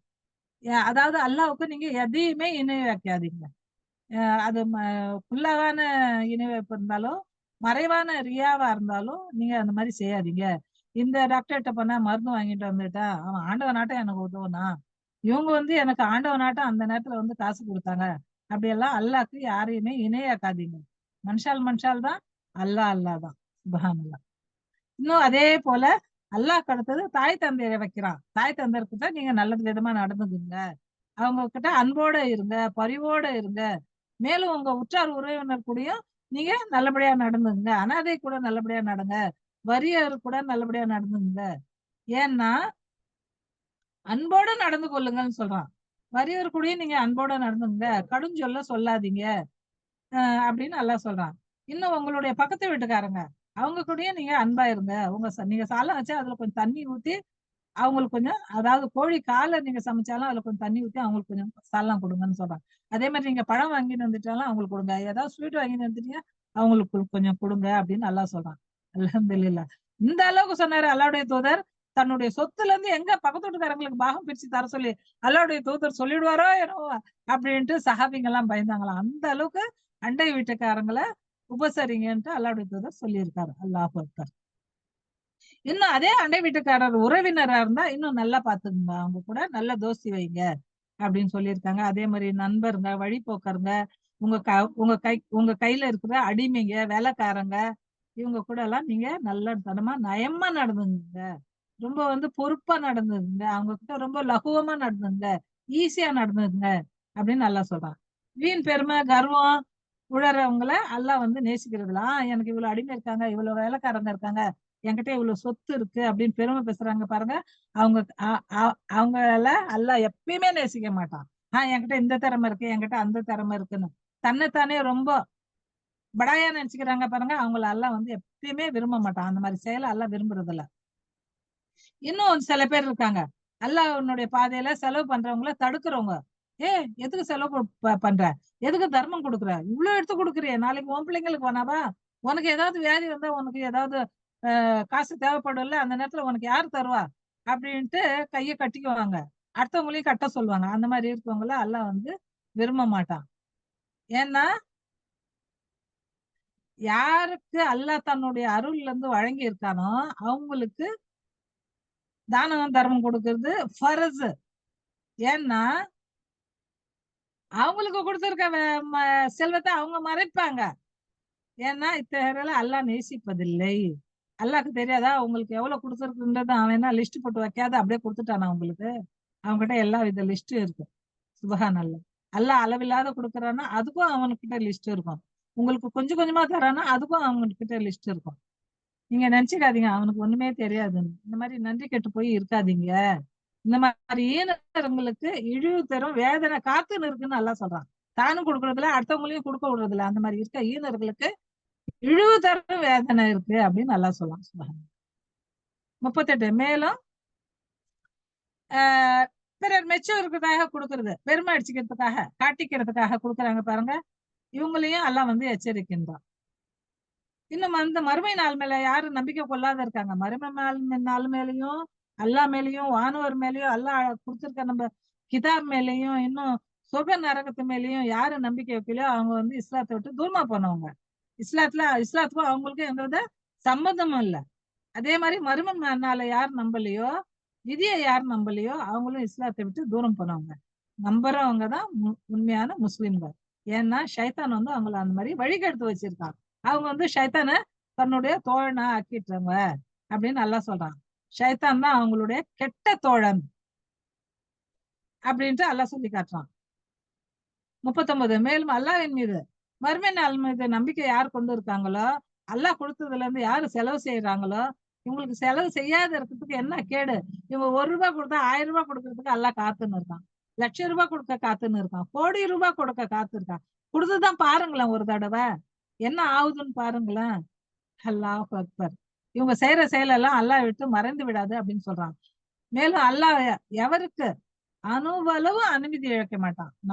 மக்கள் தான் பேராசை கொண்டு, பெருமை கொண்டு, ஹெட்வைடு கொண்டு மக்களை சீக்கிரம் எடுத்தெறிஞ்சு பேசிடும், சீக்கிரம் அவங்கள நிச்சயத்தை காய்ச்சிடும். ஆனா அல்லாஹ் அந்த மாதிரி இல்ல. அணுவளவு அவங்க நன்மை செஞ்சாலும், அதாவது கடுகின் வித்தளவு நன்மை செஞ்சாலும் அல்லாஹ் வந்து அதை இரட்டிப்பாக்குவேன் அப்படின்னு சொல்லி காட்டுறான். சுப்ஹானல்லாஹ். முகமதே, ஒவ்வொரு சமுதாயத்திலும், அதாவது இப்னு ஆஹ் நபி தோழர் ஒருத்தர், எனக்கு பேரு வரல, வாயில வரல. அல்லாஹ்வுடைய தூதர் சொல்றாரு, ஆஹ் நீங்க வந்து குரான் ஓதுங்கன்னு சொல்றாரு. அவரு குரான் ஓதுறாரு. இந்த அத்தியாயம் வர்ற நேரத்துல, முகமதே, நான் ஒவ்வொரு சமுதாயத்துல இருந்தும் ஒரு சாட்சியாளரை கொண்டு வருவேன். அதே மாதிரி உண்மையும் நான் சாட்சியாளர், இந்த மக்கள் மேல, எல்லார் மக்கள் மேலயும் நான் உங்களையும் சாட்சியாளரை கொண்டு வருவேன். அந்த வேலையில இவங்க என்ன செய்வாங்க சிந்திங்க அப்படின்னு இப்னு மசூது தான் ஓதுறாரு இந்த குரான் வசனத்தை. இப்னு மசூது ஓதும் போது அல்லாஹ்வுடைய தூதர் சொல்றாரு, இப்னு மசூதே கொஞ்சம் நிறுத்துங்க அப்படின்றாரு. அவரு நிறுத்திட்டு அல்லாஹ்வுடைய தூதரனுடைய முகத்தை பாக்குறாரு. அல்லாஹ்வுடைய தூதரனுடைய கண்ணுல இருந்து தார தாரையா கண்ணு தண்ணி வழியுது. இந்த அதாவது இந்த மக்கள் வந்து என்னதான் நினைச்சுன்னு இருக்காங்க, ஏன் இந்த மாதிரி பண்றாங்க, என்ன சாட்சியாளர்னா கூப்பிட்டு அல்லாஹ் வந்து கேட்கும் போது நான் இவங்களுக்கு என்ன பதில், அல்லாஹ்க்கு நான் என்ன பதில் கொடுப்பேன் அப்படின்னு அவங்க பயந்து அழுவுறாங்க. சுப்ஹானல்லாஹ். இந்த அத்தியாயத்தை படிக்கும் போது நம்ம ஒவ்வொருத்தருடைய கண்ணிலையும் கண்ணீர் ஜரூர் வரணும். அல்லாஹ் அக்பர். 42 எவர்கள் இறை தூதருடைய சொல்லை கேட்காமலும் அவருக்கு மாறு செய்யறாங்க. அவர் இறை தூதர் ஃபுல்லாவா சொல்றாரு, குரான்ல இருக்கிறது ஃபுல்லாவா சொல்றாரு, ஆனாலும் அவருக்கு மாறு செய்யறாங்க. அப்ப அவங்களுக்கு இந்த பூமி பிளந்துடாதுன்னு அவங்க நினைச்சிட்டாங்களா அப்படின்னு நல்லா கேக்குறாங்க. பூமி பட்டுன்னு பிளந்து அவங்க பூமிக்குள்ள போயிடுறதுக்கு தகுதியானவங்க அப்படின்னு சொல்றான் அல்லாஹ். ஏன்னா அந்த நாள்ல அவங்க ஏங்குவாங்க. மறுமை நாள்ல யாராவது ஒரு உதவி நம்மளுக்கு வந்துடாதா, அல்லாஹ் ஏதாவது ஒரு செய்தி யார் மூலியமாவது நம்மளுக்கு சொல்லிட மாட்டானா, நம்ம கிட்ட இருக்க தவறெல்லாம் அல்லாஹ் மன்னிச்சிட மாட்டானா, மறைச்சிட மாட்டானா அப்படின்னு அவங்க ஏங்குவாங்க. அந்த நேரத்துல அவங்களுக்கு உதவி செய்யறவங்க யாருமே இருக்க மாட்டாங்க. இன்னும் இறை நம்பிக்கை கொண்டவங்களுக்கு அல்லாஹ் சொல்றான், நீங்க குடி போதையில இருக்கும்போது தொழுகைக்கு போவாதீங்க. அதே மாதிரி நீங்க வந்து தொடக்கு மனைவி கூட சேர்ந்து இருக்கீங்க, தொடக்கு இருக்கு, அந்த மாதிரி நிலைமையிலயும் குளிக்காத வரலையும் நீங்க தொழுகைக்கு போவாதீங்க அப்படின்னு அல்லாஹ் சொல்றான். நீங்க வந்து மஸ்ஜித பாதையில கலக்கிறவங்களா இருந்தா எந்த வித தப்பும் இல்ல. ஆனா நீங்க மஸ்ஜித் உள்ள போவாதீங்க, அங்க வந்து தொழுகையில நிக்காதீங்க. அதே மாதிரி நீங்க மலைஜலம் கழிச்சிட்டு வர்றீங்க, அதாவது நீங்க பெண்களையும் தீண்டி இருக்கீங்க, உங்ககிட்ட தண்ணி இல்ல அப்படின்னா நீங்க தயமம் பண்ணீங்க. அல்லாஹ் வந்து எல்லாமே ஈஸியாக்கி தந்திருக்கான். மண்ணுல கைய அடிச்சு கைய வந்து மசகு பண்ணிக்கலாம். அடுத்தது கைய தட்டி ரெண்டு தடவை தட்டணும் அந்த மண்ணை. 2 தடவை தட்டி ஃபுன்னு 2 தடவையும் ஊதிட்டு முகத்தையும் கையையும் தான் துடைக்கணும். மத்த எதையும் துடைக்க தேவையில்ல. அதுதான் தயாமம் செஞ்சுக்கிறது அப்படின்னு சொல்லப்படுது. அல்லாஹ் வந்து ரொம்ப ஈஸியான வாழ்க்கையை தான் நம்மளுக்கு அமைச்சு தந்திருக்கான். நம்ம தான் அதை ஹார்ட் ஆக்கிக்கணும். சுபஹானல்லாஹ். 44 வேதத்துல இருந்து சிறிதளவு கொஞ்சம் வழங்கப்பட்டவங்கள நீங்க பாக்கலையா? அல்லாஹ் கேக்குறான். கொஞ்சம் வழங்கப்பட்டவங்கள நீங்க பாக்கலையா? அவங்க வந்து வழி கேட்டதான் வாங்கிக்கினாங்க. இன்னும் அந்த சப்துன்றவங்கள பத்தியும் அல்லாஹ் பின்னால சொல்றான். அவங்களையும் வழி கேட்டதான் விலைக்கு வாங்கிக்கினாங்க. எப்ப மீன் பிடிக்காதீங்கன்னு சொன்னானோ அப்பதான் அவங்க மீன் பிடிச்சாங்க. எப்ப அந்த செயலை பண்ணாதீங்கன்னு சொன்னானோ அப்பதான் அந்த செயலை பண்ணாங்க. எப்ப பெரிய பெரிய பாதிரிங்க இருந்தாங்க, அவங்க வந்து மற்ற மக்களை கெட்ட வழியில இருந்து தடுக்காத இருக்காங்க. நம்மளுக்கு என்ன அப்படின்ட்டு. ஏன்னா அவங்க வந்து பெரிய பெரிய ஃபாதரா இருக்காங்க. ஆனாலும் மக்கள் தப்பு செய்யும் போது அவங்கள தடுக்கல. நீங்க வெறும் பாவ மன்னிப்பு கேட்டுக்குங்க, பாவ மன்னிப்பு கேட்டுங்க. அல்ல அப்படியே தப்பு பண்ணிட்டு பாவ மன்னிப்பு கேட்டா அல்லாஹ் மன்னிச்சுடுவானா? சுப்ஹானல்லாஹ். அல்லாஹ் யார நினைக்கிறான் அவங்களதான் மன்னிப்பான்.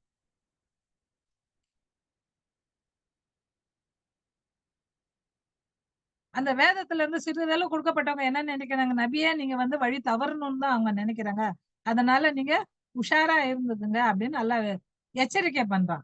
ஏன்னா அவங்க வந்து நேரான வழிக்கு பதிலா கெட்ட வழிய விலைக்கு வாங்கினாங்க அப்படின்னு. அதனால நீங்க நபியே உஷாரா இருங்க, நீங்க வழி தவறிடாதீங்க அப்படின்ட்டு நபிக்கையும் நம்மளுக்கும் அல்லாஹ் வந்து எச்சரிக்கை பண்றான். ஏன்னா உங்களுடைய பகைவர்கள் யாருன்றத அல்லாஹ் வந்து நல்லா அறிஞ்சிருக்கான். மேலும் உங்களுக்கு யாரு ஆதரவு தருவாங்கன்றதையும் அல்லாஹ் அறிஞ்சிருக்கேன் அப்படின்னு நல்லா சொல்லி காட்டுறான். யூதர்ல சில பேர் இருக்காங்க, அவங்க என்ன பண்ணுவாங்க, தன்னுடைய வேதத்துல சில சில விஷயங்களை அப்படியே புரட்டி வேற மாதிரி பேசுவாங்க. அல்லாஹ் சொல்லி இருக்கிற சில விஷயத்த அப்படியே தப்பா சொல்லுவாங்க. சமீனா அசைனா சொல்லுவாங்க. சமீனா வாத்தானா அப்படின்னு சொல்லுங்க அப்படின்ட்டு அந்த தூதர் சொல்லுவாரு. ஆனா அதை அவங்க மாத்தி சொல்லுவாங்க. இஸ்மஹ் கைரா முஸ்மயின் அப்படின்னு தப்பா சொல்லுவாங்க. ராயினான்னு சொல்லுங்க அப்படின்னாலும் அதை அவங்க சொல்ல மாட்டாங்க. ராயினா சமீனா வாத்தானா அப்படின்னு சொன்னாலும் அவங்க சொல்ல மாட்டாங்க. இஸ்ம என்ன உள்ளூர்னா என்ன சொல்லியிருந்தா அது அவங்களுக்கு நன்மையானதாக இருந்திருக்கும். சமீனா வாத்தானா இன்னும் இஸ்ம உள்ளூர்னா அப்படின்னு சொல்லியிருந்தா அவங்களுக்கு நல்லா இருந்திருக்கும் அப்படின்னு நல்லா சொல்லி காட்டலாம். ஆனாலும் அவங்க அசத்திய போக்குறதா அலட்சியமா தான் எல்லாத்தையும் நினைச்சிருந்தாங்களே தவிர அல்லாஹ்வுடைய சாபம் நம்ம மேல ஏற்பட்டுடுமே அப்படின்ற பயம் அவங்க கிட்ட இல்லாத இருந்தது.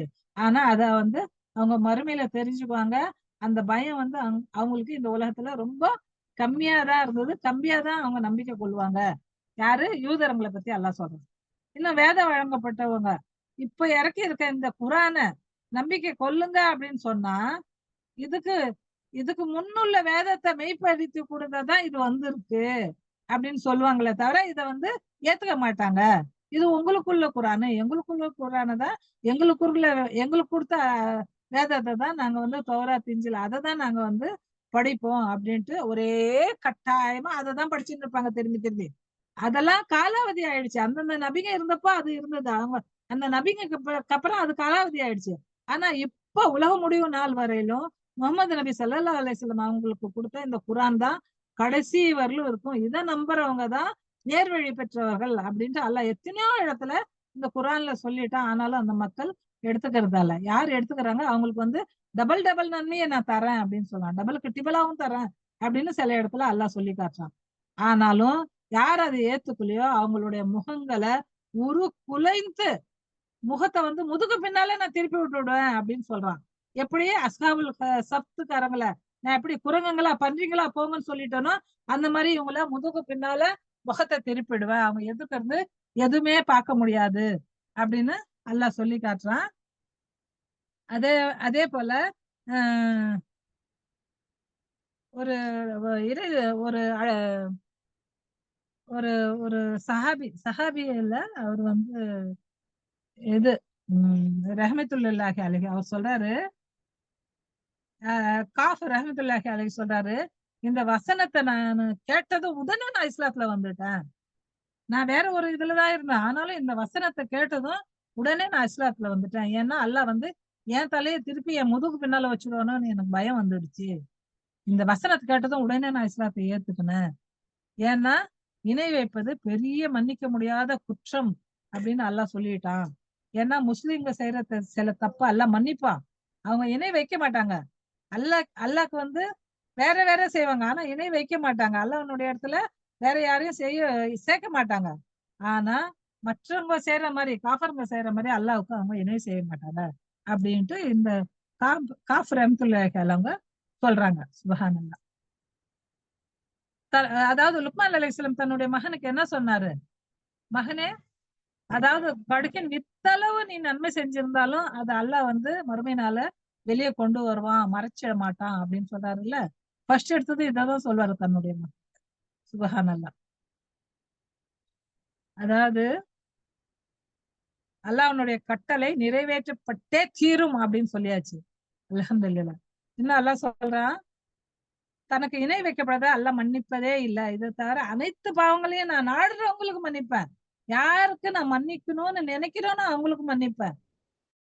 எல்லாருக்குமே மன்னிச்சிட மாட்டான். எல்லாம் மன்னிச்சுடுவான் அப்படின்ட்டு நினைச்சுக்கின்னு மெதப்புல இருந்துக்கணும் எல்லா தப்பையும் நீங்க செஞ்சுடுவீங்க. எல்லார் மனசையும் வீணாக்கிடுவீங்க. எல்லா மனசையும் நோவடிச்சிடுவீங்க. உங்களுக்கு வாய் திறமை இருக்குன்னு எல்லாத்தையுமே நம்ம சொல்றதுதான் சரின்ட்டு எல்லாரும் எதிர்க்கையும் நீங்க ரூபிச்சிடுவீங்க. ஆனா அல்லாஹ் பாத்துக்கினே இருக்கான். அவனுக்கு தெரியும் யார் உண்மையானவங்க யார் பொய்யானவங்கன்னு அவனுக்கு தெரியும். அன்னைக்கு மறுமையில எல்லாத்தையுமே அல்லாஹ் கொல்லா பண்ணிடுவான். இந்த உலகத்தில உங்களுக்கு காட்டுறான். ஆனாலும் நீங்க வந்து அதை புரிஞ்சுக்கிற தன்மை உள்ளவங்களா இல்ல அப்படின்றதுதான் சொல்லப்படுது திருப்பி திருப்பி. அல்லாஹ்வுக்கு யாரு இணை வைக்கிறாங்களோ அவங்க திண்ணமாக பெரும் பொய்யதான் சொல்றாங்க. ஏன்னா அல்லாஹ்க்கு பிள்ளை இருக்கு, மனைவி இருக்கு, பாவா இருக்காருங்க, அம்மா இருக்காங்க அப்படின்னு எல்லாம் சொல்றாங்கல்ல. இந்த புத்தளங்களுக்கெல்லாம் இந்த ஷைத்தான்களுக்கெல்லாம் எல்லாத்தையும் செஞ்சு வச்சிருக்காங்கல்ல குடும்பத்தோட. அப்புறம் தெய்வங்களே சண்டை போட்டுக்குது அப்படின்னு எல்லாம் சொல்றாங்கல்ல. இதெல்லாம் பொய்யான பேச்சு. யாரு இந்த மாதிரி பொய்ய புரிந்திருக்கிறாங்களோ இவங்க வந்து பாவத்தை புரிஞ்சவங்க அப்படின்னு அல்லாஹ் வந்து டிக்ளேர் பண்றான். 49 இன்னும் கொஞ்சம் பேர் இருப்பாங்க, என்ன மாதிரி யாருமே இல்ல, எனக்குதான் எல்லாம் தெரியும். ஜைஃபான ஹதீஸ் எல்லாம் சொல்லுவாங்க. ஜைஃபான ஹதீஸ் எல்லாம் தூக்கி பிடிச்சுக்குவாங்க. வந்து நல்ல ஹதீஸ வந்து மறந்துடும் அவங்களுக்கு சில சில நேரத்துல.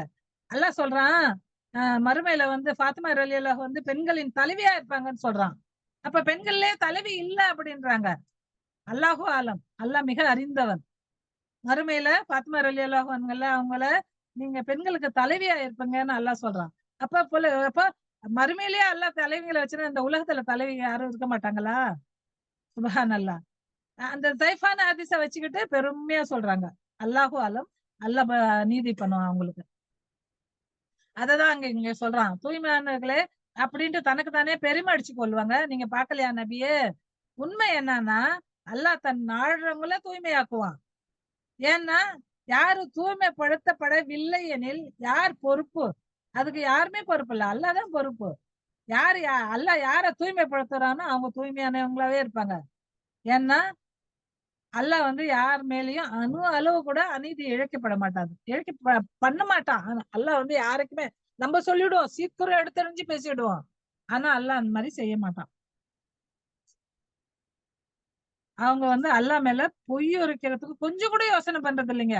கொஞ்சம் கூட யோசனை பண்றதுல அப்படியே படக்குன்னு சொல்லிடுவாங்க. கொஞ்சம் பயப்படுங்க, அல்லாஹ்க்கு பயப்படுங்க மக்களா, அல்லாஹ்வுக்கு பயப்படுங்க. நாளைக்கு அல்லாஹ் எதிர்க்க நின்னு அந்த அந்த பேச்செல்லாம் அல்லாஹ் வந்து உங்களுக்கு ரிப்பீட் பண்ணுவான் இன்ஷா அல்லாஹ். இப்ப நம்மளுக்கு தெம்பு இருக்கு, தைரியம் இருக்கு, நம்மளுக்கு துணை இருக்கு அப்படின்ட்டு நீங்க வந்து எல்லாமே செஞ்சுட்டு போயிடலாம் அப்படின்னு நினைக்காதீங்க. அதை பல்ட்டாக்கிறதுக்கு அல்லாஹ்க்கு ரொம்ப நேரம் ஆகாது. அததான் இங்க அல்லாஹ் சொல்லி காட்டுறான். சற்று கூட அவங்க தயங்குறது இல்ல. வெளிப்படையான பாவிங்க. அதுக்கு ஒரு சின்ன விஷயங்கள சான்றா இருக்கு அப்படின்னு அல்லாஹ் சொல்றான். சுப்ஹானல்லாஹ். வேதத்திலிருந்து சிறிது கொஞ்சமா அறிவு வழங்கப்பட்டவர்களே நபியே நீங்க பாக்கலையா? அவங்க வந்து ஜிப்தியும் தாக்குத்தியும் வணங்குறாங்க. ஜிப்துன்னா சூனியம். அத ரொம்ப ஈஸியா எடுத்துக்கிறாங்க. அத வந்து அதாவது இந்த ஷைத்தான்க, இன்னும் வந்து இந்த பேயி, பிசாசு, வப்பு, சூனியம், அவன் பண்ணிட்டான், இவன் பண்ணிட்டான், அதெல்லாம் ஜிப்து அப்படின்றான்ல. அதே மாதிரி தாக்குத்துன்றது இந்த புத்துலாங்க, இந்த ஷைத்தானுங்க. ஷைத்தான் அத வந்து அல்லாஹ் வந்து நாளைக்கு இந்த கல்லெல்லாம் எரிய வைப்பான் நரகத்துல போட்டு. அததான் அல்லாஹ் இங்க சொல்லி காட்டான். ஏற்றுக்கொண்டிருக்கிறார்கள். மேலும் நம்பிக்கையற்றவர்களாகவும் நம்பிக்கை இருக்கவங்கள இவங்க என்ன நினைக்கிறாங்க, அவங்கதான் நம்பிக்கை இல்லாம, நம்ம தான் அப்படியே கடவுளை வச்சு வணங்குறோம், ஊந்து ஏந்திருக்கிறோம், நம்ம தான் அப்படியே அல்லாஹ்வுக்கு ரொம்ப பிரியமானவங்க அப்படின்னு நினைச்சுக்கின்னு இருக்காங்க. யாரு நேர்வழியில இருக்காங்க, யாரு நேர்வழி விட்டு பிழண்டவங்கன்னு அல்லாஹ்வுக்கு தெரியும் அப்படின்னு சொல்றான். ஏன்னா அந்த மாதிரி இருக்கவங்கள எல்லாம் அல்லாஹ் சபிக்கிறன்றான். யாரு வழி தவறி யாரு இருக்காங்க, அல்லாஹ் அவங்கள சபிக்கிறான். ஆனா அவங்களுக்கு அப்ப தெரியறது இல்ல, நம்ம நேரான வழியில இருக்கோம்னு அவங்க நினைச்சுன்னு இருக்காங்க. யார அல்லாஹ் சபிச்சிட்டானோ அவங்களுக்கு யாரும் உதவி செய்யறவங்க எவரையுமே நீங்க நபியை நீங்க பார்க்க மாட்டீங்க அப்படின்னு அல்லாஹ் சொல்றான். ஆட்சி அதிகாரத்துல இவங்களுக்கு எந்த வித பங்கு இல்ல. இந்த கொஞ்ச நேரத்துக்காக இந்த உலகத்துல இவங்க எப்படி வேணாலும் ஆடலாம். ஆனா மறுமையிலேயே ஆட்சி அதிகாரம் அல்லாஹ்வுடைய கையில தான் இருக்கு. அப்போ அவங்களுக்கு அதெல்லாம் தெரிஞ்சிடும். இந்த உலகத்துல இவங்க என்னென்ன தில்லுமுல்லு பண்ணாங்க, என்ன தனக்கு சாதகமாக்கிட்டாங்க, எந்த ஹதீஸ வந்து மாத்தி சொன்னாங்க, எந்த ஸைஃபான ஹதீஸ துணைக்கு எடுத்துக்கினாங்க, எந்த பக்காவான ஹதீஸ இவங்க விட்டு போட்டாங்க அப்படின்றத அல்லாஹ் நாளைக்கு சொல்லுவான். இந்த மாதிரி எல்லாம் இருக்கவங்க ஒரு அற்ப பொருளை கூட கொடுக்க மாட்டாங்கன்னு அவங்கள வந்து பாயிண்ட் போட்டு அல்லாஹ் காட்டுறான். மேலும் அல்லாஹ் தன்னுடைய அருளால யாருக்கு நிறைய வழங்கி இருக்கா, அதை பார்த்து யார் பொறாமை கொள்றாங்களோ அப்படின்னா இப்ராஹிமினுடைய பிள்ளைங்களுக்கும் அவங்களுடைய சந்ததிங்களுக்கும் நான் வேதத்தையும் கொடுத்தேன், நுண் அறிவையும் கொடுத்தேன், அரசாட்சியும் கொடுத்திருக்கிறேன் அப்படின்னு அல்லாஹ் சொல்லி காட்டுறான். ஆனா இவங்க என்ன நினைக்கிறாங்க, புறக்கணிக்கிறாங்க. அதாவது இப்ராஹிம் அலைஹிஸ்ஸலாம் வந்து யூதரா இருந்தாருன்னு சொல்றாங்க. இல்ல, அவர் வந்து ஹனீஃபான்றான் அல்லாஹ் பெருமையா சொல்றான். அவர் முஸ்லிமா இருந்தாரு. அதே மாதிரி அல்லாஹ்வுடைய தூதர் சொல்றாரு, அவர்தான் என்னுடைய தகப்பனார், அவருடைய வழியில தான் நானும் நடக்கிறேன் அப்படின்னு சொல்றாரு அல்லாஹ்வுடைய தூதர் ஸல்லல்லாஹு அலைஹி வஸல்லம். யாரு இத தவிர்த்து வேற வழியில சொல்றாங்களோ நடக்கிறாங்களோ அவங்களுக்கு வந்து கொழுந்து விட்டும் எரியும் நெருப்பு நரகம் தான் உங்களுக்கு போதுமானதா இருக்கு அப்படின்னு அல்லாஹ் சொல்லி காட்டுறான். இந்த உலகத்துல நம்ம பெருசாயிட்டோம், நம்மளுக்கு தான் எல்லாம் தெரியும், நம்ம அப்படின்ட்டு பெருமை அடிக்காதீங்க. ஒரு நிமிஷத்துல அல்லாஹ் உங்கள முகம் குப்புற போட்டு விடுவான். பயப்படுங்க, அல்லாஹ்வுக்கு அஞ்சு கொள்ளுங்கள். இத்தக்குல்லா.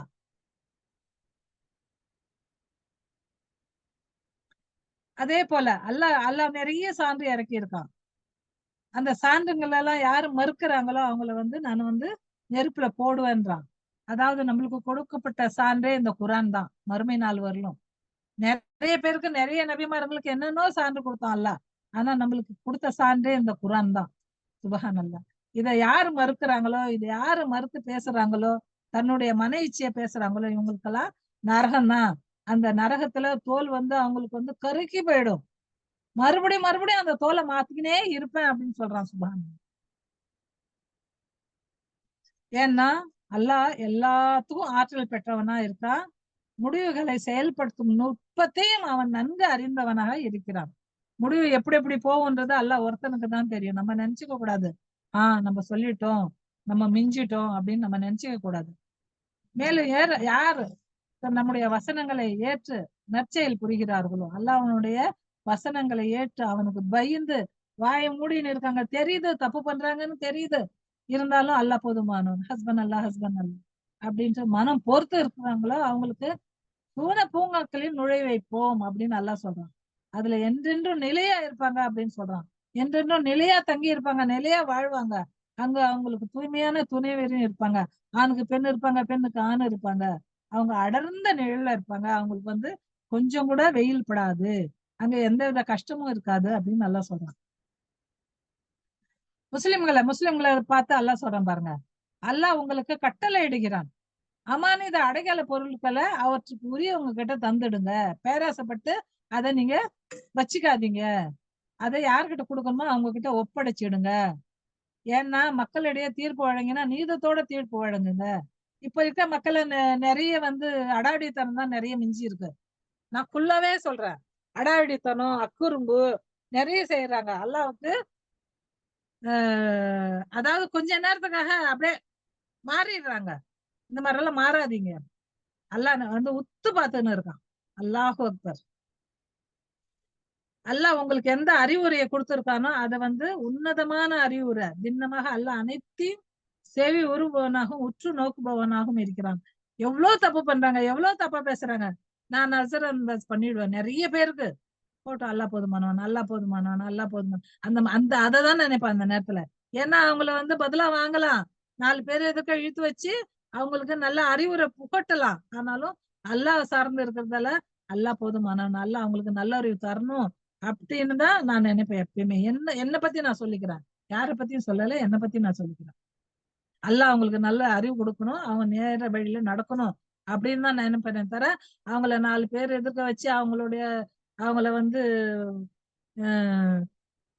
அதாவது அவங்களுடைய மானத்தை வாங்கணும், அவங்கள வந்து தரக்குறைவா இது பண்ணணும் அப்படின்றதெல்லாம் நான் நினைக்க மாட்டேன். ரொம்ப பேரை நான் அந்த மாதிரி என்னுடைய வாழ்க்கையில நான் மன்னிச்சிருக்கேன். அல்லாஹ் போதுமான ஹஸ்பி அல்லா. ஏன்னா அல்லாஹ் வந்து உத்து பாக்குறவனாவும் இன்னும் நல்ல செவி உருபவனாவும் இருக்கான் அப்படின்னு சொல்லியிருக்கான். அல்லாஹ் அக்பர், அல்லாஹ் அக்பர். 59 நம்பிக்கை கொண்டவர்கள் அல்லாஹ்வுக்கு கீழ்ப்படிங்கள், அவனுடைய தூதருக்கு கீழ்ப்படியுங்கள். அல்லாஹ்வுடைய தூதருக்கு கீழ்ப்படிஞ்சாலே அல்லாஹ்வுக்கு கீழ்ப்படிஞ்ச மாதிரி ஆயிடும். அததான் அல்லாஹ் இங்க சொல்லி காட்டுறான். நபியினுடைய வாழ்க்கையே குரானா தான் இருந்தது அப்படின்னு ஐஷா ரலியல்லாஹு சொல்லியிருக்காங்க. அதனால அதாவது ஒரு தப்பு நடந்துடுச்சு அப்படின்னு உங்க மனசுல பட்டா உடனே தூதர்கிட்ட நீங்க திரும்பிடுங்க. இதுதான் சரியான வழிமுறை அப்படின்னு அல்லாஹ் சொல்லி காட்டுறான். அதாவது எந்த கோணத்துல நீங்க பார்த்தாலும் நபியினுடைய வாழ்க்கை தான் உங்களுக்கு சிறந்தது அப்படின்னு அல்லாஹ் சொல்லி காட்டுறான். குரான்லயும் ஹதீஸ்லயும் நீங்க திரும்பிடுங்க அப்படின்னு சொல்லி காட்டுறான். 60 நபியை நீங்க இவங்களை பார்க்கலையா, இவங்களுக்கு வேதம் வழங்கப்பட்டு இருக்கு, இதுக்கு முன்னாலேயே வழங்கப்பட்டிருக்கு, இப்பயும் நான் அதாவது இந்த குரானை வழங்கி இருக்கேன் சொல்றாங்க, பாக்குறாங்க. ஆனாலும் அதை அவங்க ஏத்துக்கிறது இல்ல. அந்த தாக்கத்துக்கிட்ட தான் அவங்க போறாங்க. ஏன்னா அந்த தாக்குத் தான் அவங்களுக்கு வந்து அவங்க பெரியவங்க அவங்களுக்கு காட்டி கொடுத்துட்டு போயிருக்காங்க. அதனால அந்த ஷைத்தானை தான் அவங்க வணங்குறாங்க. ஏன்னா அந்த ஷைத்தான் வந்து அவங்கள ரொம்ப வழி கெடுத்து ரொம்ப தூரத்துக்கு கொண்டு போயிடுச்சு அப்படின்னு அல்லாஹ் சொல்றான்.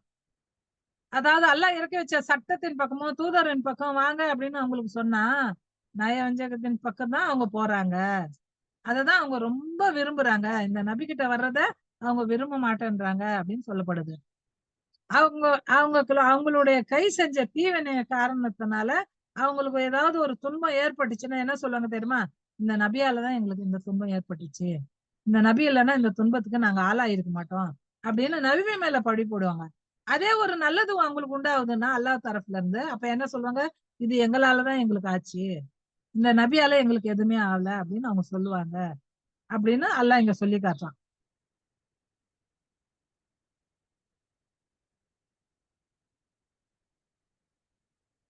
அதாவது அல்லாஹ் மீது ஆணையாக நன்மை செய்வதையும் இரு பிரிவினுடைய அவங்க 2 பிரிவினு இவங்க கசரஸ் கொலை இருந்தது, இன்னொரு கொலை இருந்தது. அதுகிட்ட உடன்படிக்கை பண்ணிக்குவாங்க. ஆனாலும் இத நாங்க பண்ணிட்டு நாங்க வந்து நேரான வழியில இருக்கோம் அப்படின்னு அவங்கள தனக்குத்தானே பெரிய இதா சொல்லிக்குவாங்க. அதுக்கப்புறம் உங்ககிட்ட வருவாங்க. நபியே எங்களுக்குள்ள நீங்க என்ன சொல்லணுமோ சொல்லுங்க, நீதத்தை சொல்லுங்க அப்படின்னு வருவாங்க. அவங்களுடைய இதயத்துல வந்து அல்லாஹ் என்ன இருக்குன்றத நல்லா தெரிஞ்சு வச்சிருக்கான். அதனால நபியே நீங்க இவங்கள புறக்கணிச்சிடுங்க, நசரந்தர் பண்ணிடுங்க அப்படின்றான். அவங்களுக்கு நல்ல அறிவுரை சொல்லி அவங்கள அனுப்பிடுங்க. ஏன்னா அவங்களோட உள்ளத்துல பதியக்கூடிய நல்ல உரைகளை, அதாவது நல்ல பேச்சுங்களை அவங்களுக்கு சொல்லிடுங்க நபியே. ஏன்னா நீங்க நபியா இருக்கீங்க. கெட்டதை தடுத்து நல்லதை சொல்லக்கூடியங்களா நான் உங்களை அனுப்பியிருக்கேன் அப்படின்னு நல்லா சொல்றான். சுபஹானல்லாஹ். 64 மேலும் அவங்களுக்கு சொல்லிடுங்க அல்லாஹ்வுடைய கட்டளைப்படி யார் மக்கள் கீழ்ப்படிய வேணும் அப்படின்றதுக்காக தவிர எந்த தூதரையும் அனுப்பல. ஏன்னா மக்கள் எல்லாம் தூதருக்கு கட்டுப்பட்டு அல்லாஹ்வுக்கு கட்டுப்பட்டு நடக்கணும் அப்படின்றதுக்காக தான் அல்லாஹ் வந்து தூதரை அனுப்பியிருக்கான். அப்படி அவங்க தப்பே பண்ணிட்டாங்க அப்படின்னு தெரிஞ்சு அவங்க உங்ககிட்ட வந்து மன்னிப்பு கேட்டு அல்லாஹ் கிட்டயும் மன்னிப்பு கேட்டு இருந்தா அல்லாஹ் அவங்கள மன்னிச்சு இருப்பான். அந்த தூதரும் அவங்கள மன்னிச்சு இருப்பாங்க. ஆனா அல்லாஹ் வந்து மன்னிப்பதான் வழங்குறவனா இருக்கான். ஆனாலும் பெரும் கருணையுடையவனா இருக்கான். ஆனாலும் அது அவங்களுக்கு தெரியறது இல்ல அப்படின்னு சொல்லி காட்டுறாங்க. முகம்மது, அதாவது முகம்மது இல்லை, முதல்ல மறுப்பு சொல்றான் அல்லாஹ். இல்ல முகம்மதே, உம்முடைய இறைவன் மீது சத்தியமாக அவங்கள தனக்குள்ள ஒரு பிணக்குங்களால அவங்க என்ன செய்யறாங்க? அவங்க தன்னைத்தானே நீதிபதி எடுத்துக்கிறாங்க. தன்னைத்தானேயே அவங்க வந்து நீதி வழங்குறவங்களாவும் ஆயிடுறாங்க. அல்லாஹ் சொன்னதை வந்து அவங்க எடுத்துக்கல. அதாவது எப்ப அவங்களுடைய மனசுல அல்லாஹ் சொன்னதை தான் நம்ம ஏத்துக்கணும் அப்படின்னு ஒரு நிலை வரலையோ, அது வரலும் அவங்க நம்பிக்கை கொண்டவங்களா ஆக மாட்டாங்க அப்படின்னு அல்லாஹ் சொல்லி காட்டுறான். மூசா அலைஹிஸ்ஸலாமுடைய மக்கள் அல்லாஹ் என்ன சொன்னான்? நீங்க உங்களே அழிச்சுக்கங்கன்னா, உள்ளேயே குத்திக்கிட்டு நீங்க சாவுங்கன்னு சொன்னான். அதே மாதிரிதாங்க. அதுக்கப்புறம் மூசா அலைஹிஸ்ஸலாம் துவா செஞ்சாரு. அதுக்கப்புறம் அல்லாஹ் அவங்கள உயிர் கொடுத்து எழுப்புனான். அத பத்தியும் சொல்லி காட்டுறான். ஆனாலும் அந்த மக்கள் என்ன செய்வாங்க? உங்களே அழிச்சுக்கனாலும் சிலர் தான் இந்த மாதிரி செய்வாங்க. சிலர் வந்து உங்க வீட்டை விட்டு நீங்க போங்க அப்படின்னாலும் வீட்டை விட்டு போக மாட்டாங்க. ஏன்னா அல்லாஹ் எப்ப வீட்டை விட்டு நீங்க தூரமா போங்கன்னு சொல்றானோ, அப்ப அவங்களுடைய பாதுகாப்பு அல்லாஹ்வுடைய கையில இருக்கு. ஆனா அவங்க அது மாதிரி செய்ய மாட்டாங்க. அதுல சில பேர் தான் செய்வாங்க, சில பேர் செய்ய மாட்டாங்க அப்படின்னு அல்லாஹ் சொல்லி காட்டுறான். ஏன்னா அந்த மாதிரி செஞ்சது அவங்களுக்கு ரொம்ப நல்லதா இருந்திருக்கும். ஆனா அது அவங்களுக்கு புரியல அப்படின்னு அல்லாஹ் சொல்றான். சுப்ஹானல்லாஹ். அந்த மாதிரி அவங்க செயல்பட்டு இருந்தான்னா அவங்களுக்கு நம்ம கிட்ட இருந்து மகத்தான கூலி அவங்களுக்கு நான் கொடுத்திருப்பேன் அப்படின்னு அல்லாஹ் சொல்றான். சுப்ஹானல்லாஹ். யாரு ஜிஹாத் பண்றாங்க? அல்லாஹ் அவங்களோட பாவத்தை மன்னிச்சிடறான். யாரு ஜிஹாத் பண்றாங்க? அவங்களுக்கு அல்லாஹ் வந்து மகத்தான கூலி கொடுக்குறேன்னு சொல்றான். ஒரு வீட்டை விட்டுட்டு போறதும் ஜிஹாது தான். தன்னுடைய சொத்து விட்டுட்டு போறதும் ஜிஹாது தான். சுப்ஹானல்லாஹ். அது இல்லாம அவங்களுக்கு நேரான வழி எதுன்றதையும் நான் காட்டியிருப்பேன் அப்படின்னு அல்லாஹ் சொல்றான். 69 எவர்கள் அல்லாஹ்வுக்கும் தூதருக்கும் கீழ்ப்படுகிறாரோ அவர்கள் அல்லாஹ்வின் அருள் புரிந்துள்ள நபிமார்கள் உண்மையாளர்கள். அதாவது ஒரு சித்திகீன்கள், சுஹதாக்கள் இவங்கெல்லாம் அல்லாஹ்வுக்கு அடிபணிஞ்சு நடந்தவங்க. இன்னும் உயிர் தியாகம் புரிஞ்சவங்க மற்றும் உத்தமர்கள் ஆகியோரோட இருப்பாங்க. யாரு? அல்லாஹ்வுடைய பேச்சு கெடுத்து அவனுக்கு கீழ்ப்படிஞ்சு நடந்தவங்க, சித்திகீன்கள், சுஹதாங்க கூட இன்னும் சாலிஹீன் கூட இருப்பாங்க அப்படின்னு அல்லாஹ் சொல்லி காட்டுறான். எப்போ? மறுமையில. இது அல்லாஹ் கிட்ட கிடைக்கிற அருள். இந்த மக்களுக்கு இந்த உண்மை நிலங்களை நீங்க சொல்லிடுங்க. இதுக்கு அல்லாவே போதுமானவனா இருக்கான் அப்படின்னு சொல்லி காட்டுறான் அல்லாஹ். இன்னும் நம்பிக்கை உள்ளவங்க கிட்ட அல்லாஹ் சொல்றான், எப்பயுமே அல்லாஹ்வுடைய அல்லாஹ்வுடைய பாதையில நீங்க போர் புரியறதுக்கு எப்பயுமே முன்னெச்சரிக்கையா இருங்க. ஏன்னா ஷைத்தான் உங்களை டச் பண்ணிக்கினே இருப்பான். அதனால எப்பயுமே நீங்க முன்னெச்சரிக்கையா இருங்க. நீங்க வந்து தனித்தனியா பிரிஞ்சிடாதீங்க. எப்பயுமே ஒற்றுமையா இருங்க.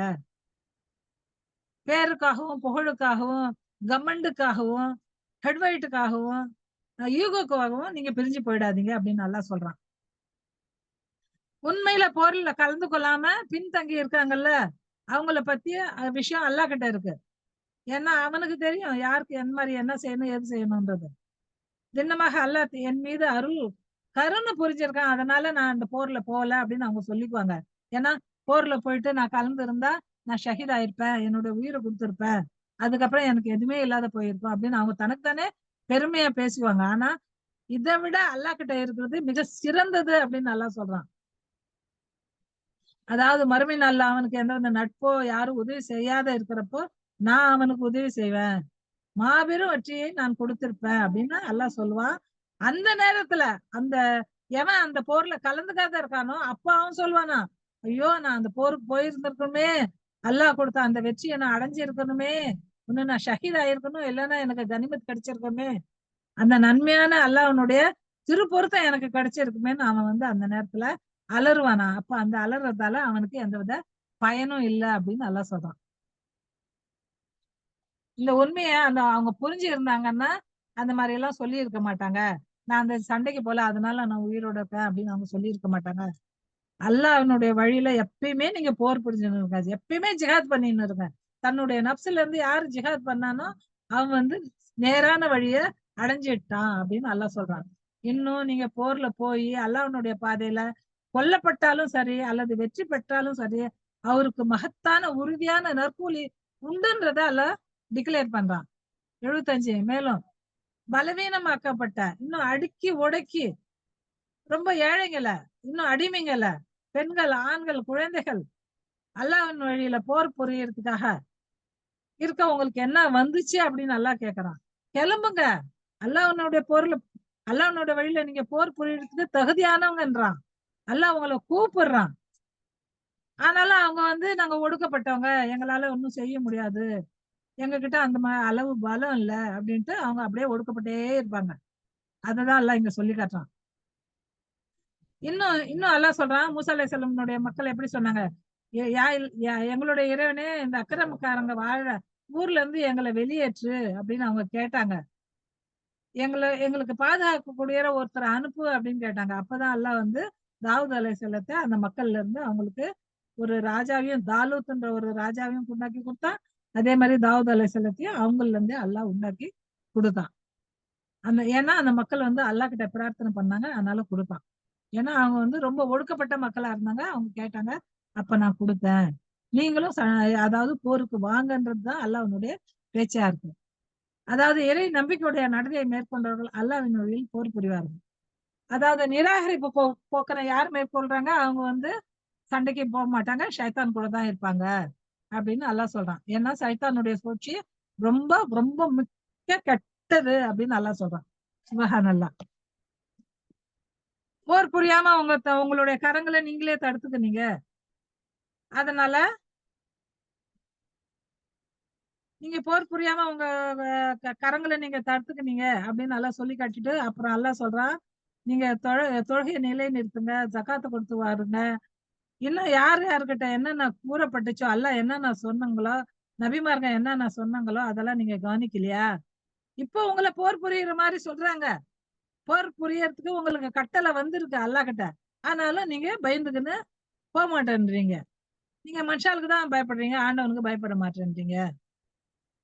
அல்லாஹ் வந்து போர் புரியறத உங்க மேல கடமையாக்கி இருக்கான் அப்படின்னு சொல்லி கூட நீங்க அதை அலட்சியம் பண்றீங்க. நபியை நீங்க அவங்க கிட்ட சொல்லிடுங்க, இந்த உலக வாழ்க்கையினுடைய இன்பம் வந்து ரொம்ப அற்பமானது. அல்லாஹ் கிட்ட இருக்கிறது தான் ரொம்ப மேலான வாழ்க்கை. யாரு அதுக்கு அஞ்சி நடக்கிறாங்களோ அவங்களுக்கு அல்லாஹ் வந்து சிறந்த நன்மை கொடுப்பேன் அப்படின்னு சொல்லி வச்சிருக்கான்.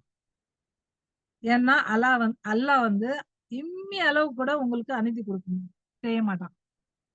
உங்களுக்கு நல்லது செய்யணும்னு தான் அவன் நினைக்கிறான். 78 நீங்க எங்க இருந்தாலும் மரணம் உங்களை வந்து தொடுதான். நீங்க அப்படியே கோட்டையே செஞ்சுக்கிட்டு அதுக்குள்ள பல பாறாக்களை போட்டுக்கின்னு உங்களுக்குள்ளேயே நீங்க இது பண்ணீங்கன்னு இருந்தாலும் உங்களுக்கு உயிர் போகணும். எப்போ அல்லாஹ் உங்களை உயிர் எடுக்கணும்னு நினைக்கிறானோ அந்த நேரத்துல உங்களுடைய உயிர் போவதே செய்யும்.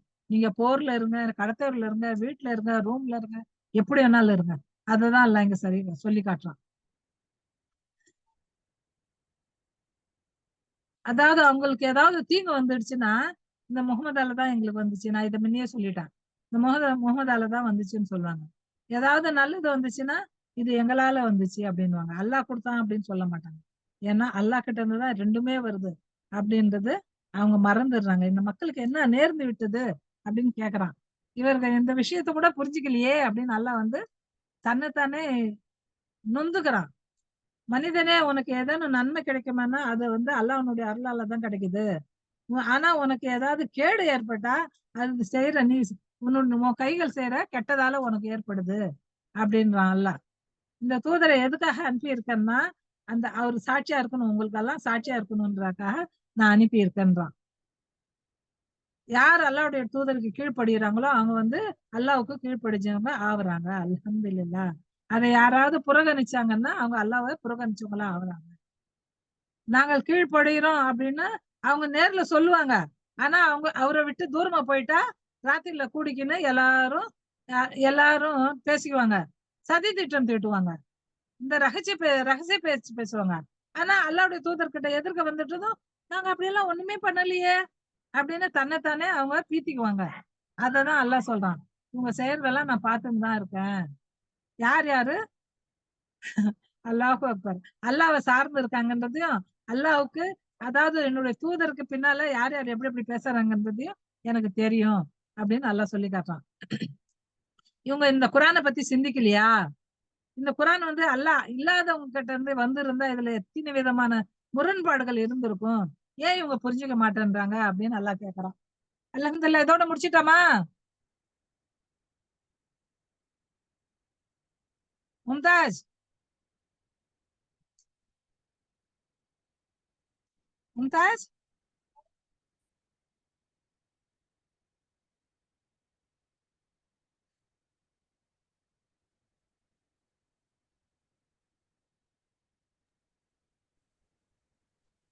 சரிண்ணா மும்தாஜ கோஹோஸ்ட் ஆக்குங்க. மும்தாஜ் எங்க இருக்க? 81ஓட முடிச்சிடுறேன். முடிங்க அப்பா இன்ஷா அல்லாஹ். 85ஓட முடிக்கணும். 2 இது விட்டுறேன். டைம் ஆயிடுச்சு இல்ல? சரி சரி. எங்க மும்தாஜ்? அத வராங்க. மும்தாஜ் பேசுங்க.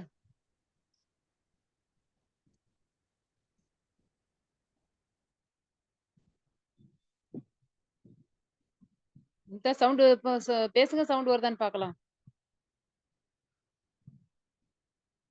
மும்தாஜ்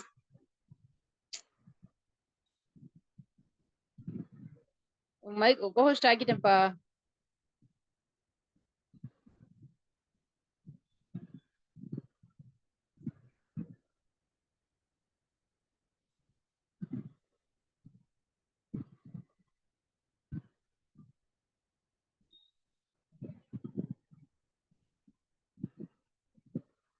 ஜன்னத் மும்தாஜ் கால் பண்ணுங்களேன் நீங்க.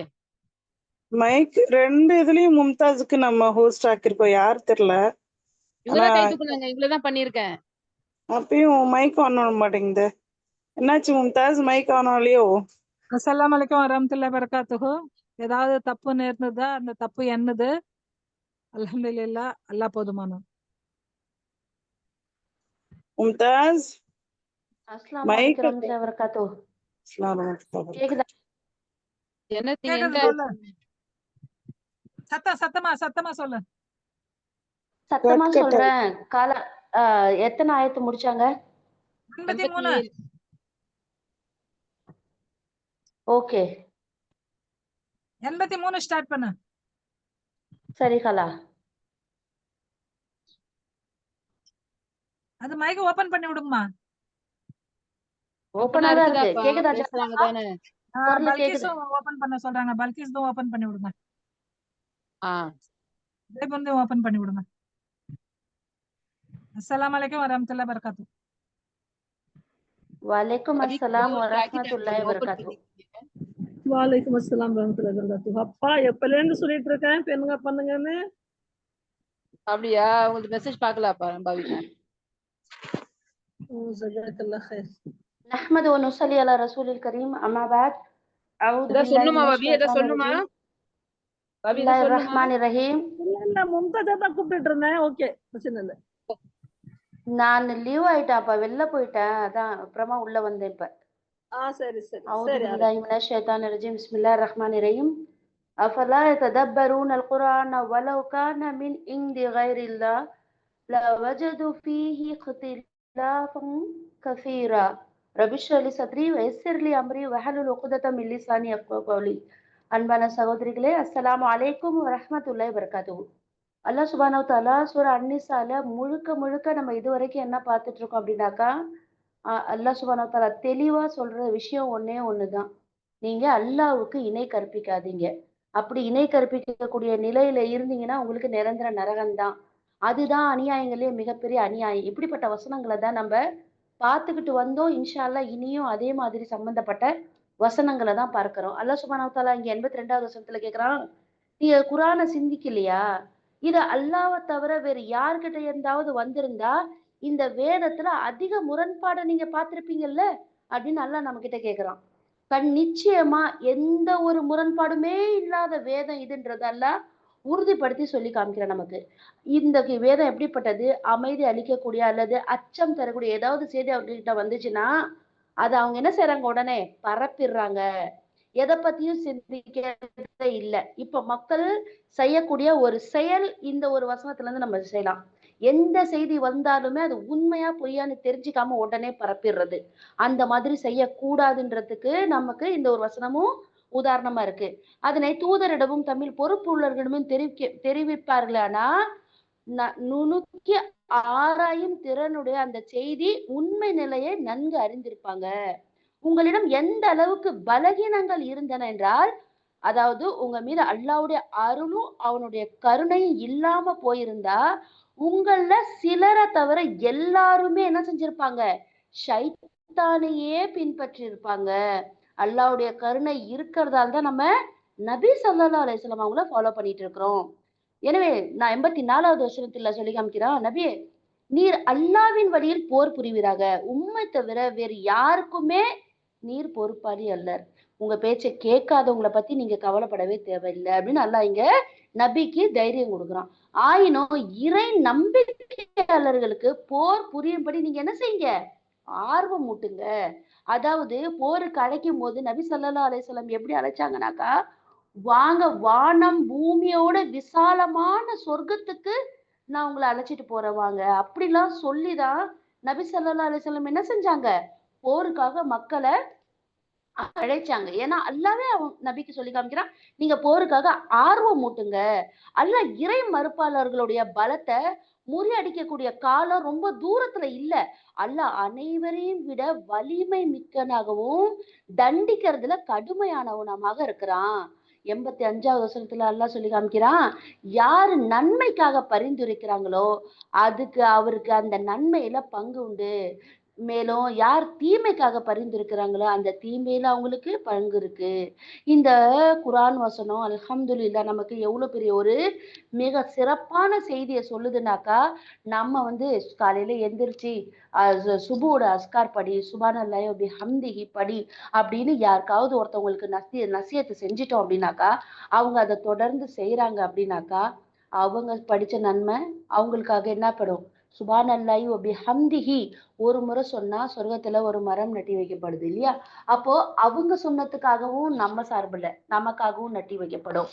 அப்போ இந்த மாதிரி நன்மைக்காக யார் தூண்டுதலா இருக்காங்களோ அதை ஃபாலோ பண்றவங்களுக்கு என்ன நன்மை கிடைக்குமோ அதே நன்மை தூண்டுனவங்களுக்கும் கிடைக்கும் அப்படின்னு அல்லாஹ் சுப்ஹானஹு வ தஆலா சொல்லுது. அதே மாதிரிதான் தீமைக்கு யார் பரிந்துரை செய்யறாங்களோ ஒருத்தவங்களை பார்த்து இன்னொருத்தவங்க அந்த செயலை செஞ்சாங்கன்னா செஞ்சவங்களுக்கு என்ன செய்யறவங்களுக்கு என்ன தண்டனை கிடைக்குதோ அதே தண்டனை அவங்கள பார்த்து செஞ்சவங்களுக்கும் என்ன கிடைக்கும்? தண்டனை கிடைக்கும். அதனாலதான் நம்ம எச்சரிக்கையா இருக்கணும். எந்த ஒரு செயலையுமே நம்மள பார்த்து அடுத்தவங்க செஞ்சு அவங்களோட பாவத்தையும் சேர்த்து நாம சுமக்கிற மாதிரி வந்துடக்கூடாது. அதுல நம்ம கவனமாக இருக்கணும். அல்லாஹ் சுப்ஹானஹு வ தஆலா எல்லாவற்றையும் கண்காணிக்க கூடியவனாக இருக்கிறான். 86வது வசனத்துல அல்லாஹ் சொல்லி காமிக்கிறான், உங்களுக்கு சலாம் என்னும் வாழ்த்து கூறப்பட்டா நீங்க அதை விட அழகான முறையில குறைஞ்சது அத போலயாவது திரும்பி அவங்களுக்கு பதில் சொல்லிடுங்க. திண்ணமா அல்லாஹ் ஒவ்வொரு செயலுக்கும் கணக்கு வாங்க அப்படின்னு சொல்லுது.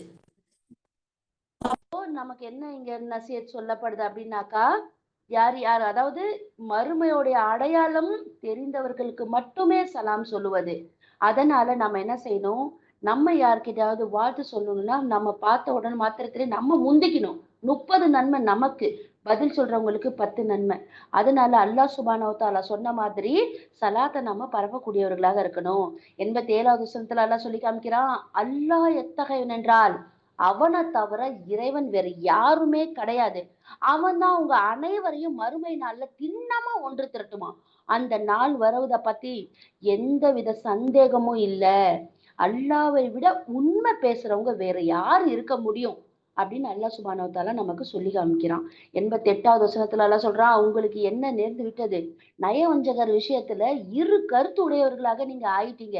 ஆயினும் அல்லாஹ் அவங்க சம்பாதித்து கொண்டிருந்த தீவினை காரணமாக அவங்கள தலைகீழா புரட்டி விட்டுட்டு இருக்கான். அல்லாஹ் யாருக்கு நேர்வழிக்கு வழங்கலையோ அவங்களுக்கு நேர்வழி காட்ட நீங்கள் விரும்புகிறீர்களா? அவர்கள் அல்லாஹ் வழி தவற செய்தவர்களை ஒரு காலமும் நேர்வழிப்படுத்த முடியாதுன்ற விஷயத்த அல்லாஹ் சுப்ஹானஹு வ தஆலா இந்த வசனத்துல சொல்லி காமிக்கிறேன். ஏன்னா நய வஞ்சகர்கள் எப்படிப்பட்டவர்களாக இருப்பாங்க? நபி ஸல்லல்லாஹு அலைஹி வஸல்லம் அவங்க கூட இருக்கும்போது சூரா பக்ராலயே நம்ம இதை படிச்சிருக்கோம். 8வது வசனத்துல இருந்து 20வது வசனம் வரைக்கும் நயவஞ்சகர்களை பத்தி அல்லாஹ் சுப்ஹானஹு வ தஆலா பட்டியலிட்டு காமிக்கிறான். அவங்க நபியோட இருக்கும்போது அல்லாம்பாங்க, தனிச்சு போய் இருக்கும்போது அந்த ஷைத்தான்கள் கூட நாங்க உங்க கூட தான் சொல்லிட்டு இரட்டை வேஷம் போடக்கூடியவர்களாக இருப்பாங்க.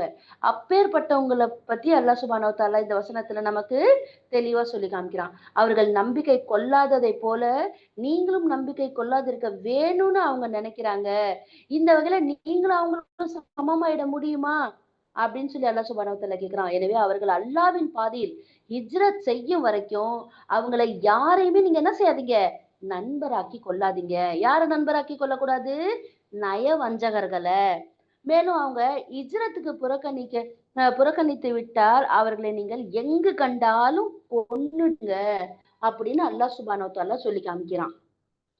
யாரை கொல்லணும்? நயவஞ்சகர்கள் நபி ஸல்லல்லாஹு அலைஹி வஸல்லம் அவங்க கூட இருக்கும்போது நாங்க உங்க கூட தான்னு சொல்லிட்டே இருப்பாங்க. ஆனா அவங்க மறைமுகமா யாரெல்லாம் இணை வைக்கக்கூடியவங்களா இருக்காங்களோ அவங்களுக்கும் சப்போர்ட் பண்ணக்கூடியவங்களா இருக்காங்க. அப்பேற்பட்ட மக்களையுமே என்ன செய்ய சொல்றாங்க? அல்லாஹ் சுப்ஹானஹு வ தஆலா கூப்பிட்டுக்கிட்டு ஹிஜ்ரத் செஞ்சு நாட்டை விட்டு கிளம்புங்கன்றான். ஆனா அவங்க கிளம்பாம பின்தங்கி இருக்கிறாங்க. அப்படிப்பட்டவங்களை நீங்க எங்க பார்த்தாலும் கொன்னிருங்கன்னு அல்லாஹ் சுப்ஹானஹு வ தஆலா நமக்கு சொல்லி காமிக்கிறான்.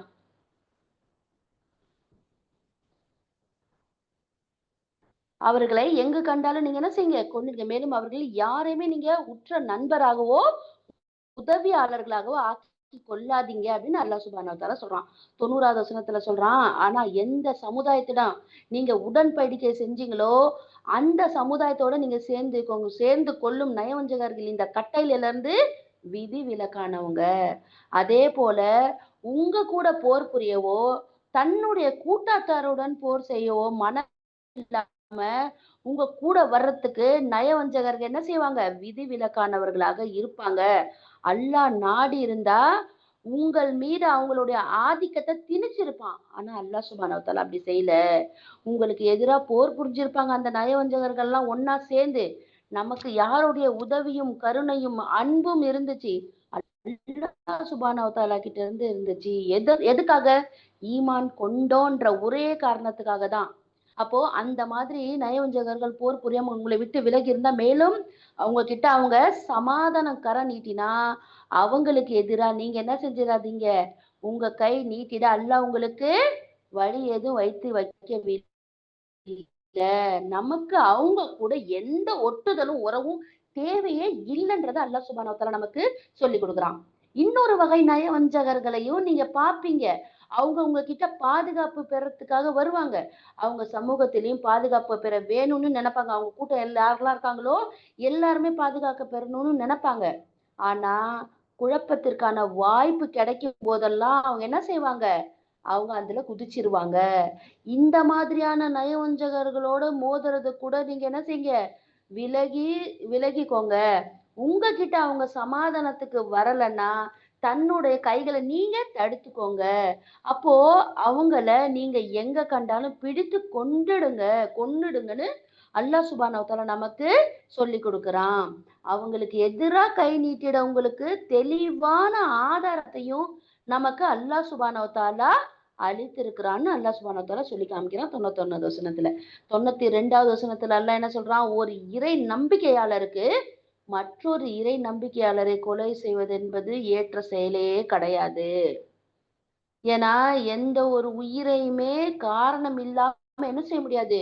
கொல்ல முடியாது. 3 பேரை கொல்றதுக்கு அனுமதி இருக்கு. ஃபர்ஸ்ட் கொலைக்கு கொலை வாங்குறோம் இல்லையா? பழிக்காக பழி கொலை வாங்குறதுக்காக நம்ம கொல்லலாம். 2வது அவங்க கல்யாணம் ஆன ஒரு மனிதன் விபச்சாரம் செய்துட்டானா அவனை கல்லாலே அடிச்சு கொல்லலாம். 3வது யார் ஒருத்தவங்க இறை இறை நிராகரிப்புல இருக்கிறாங்களோ அவங்கள நம்ம போர் செய்யறோன்ற முறையில கொலை செய்யலாம். இப்படி 3 பேரை கொலை செய்யறதுக்கு அதிகாரம் இருக்கு. யாருக்கு? அந்த ஆட்சியில இருக்கக்கூடியவங்களுக்கு தான் அப்பேற்பட்ட அதிகாரமும் இருக்கு.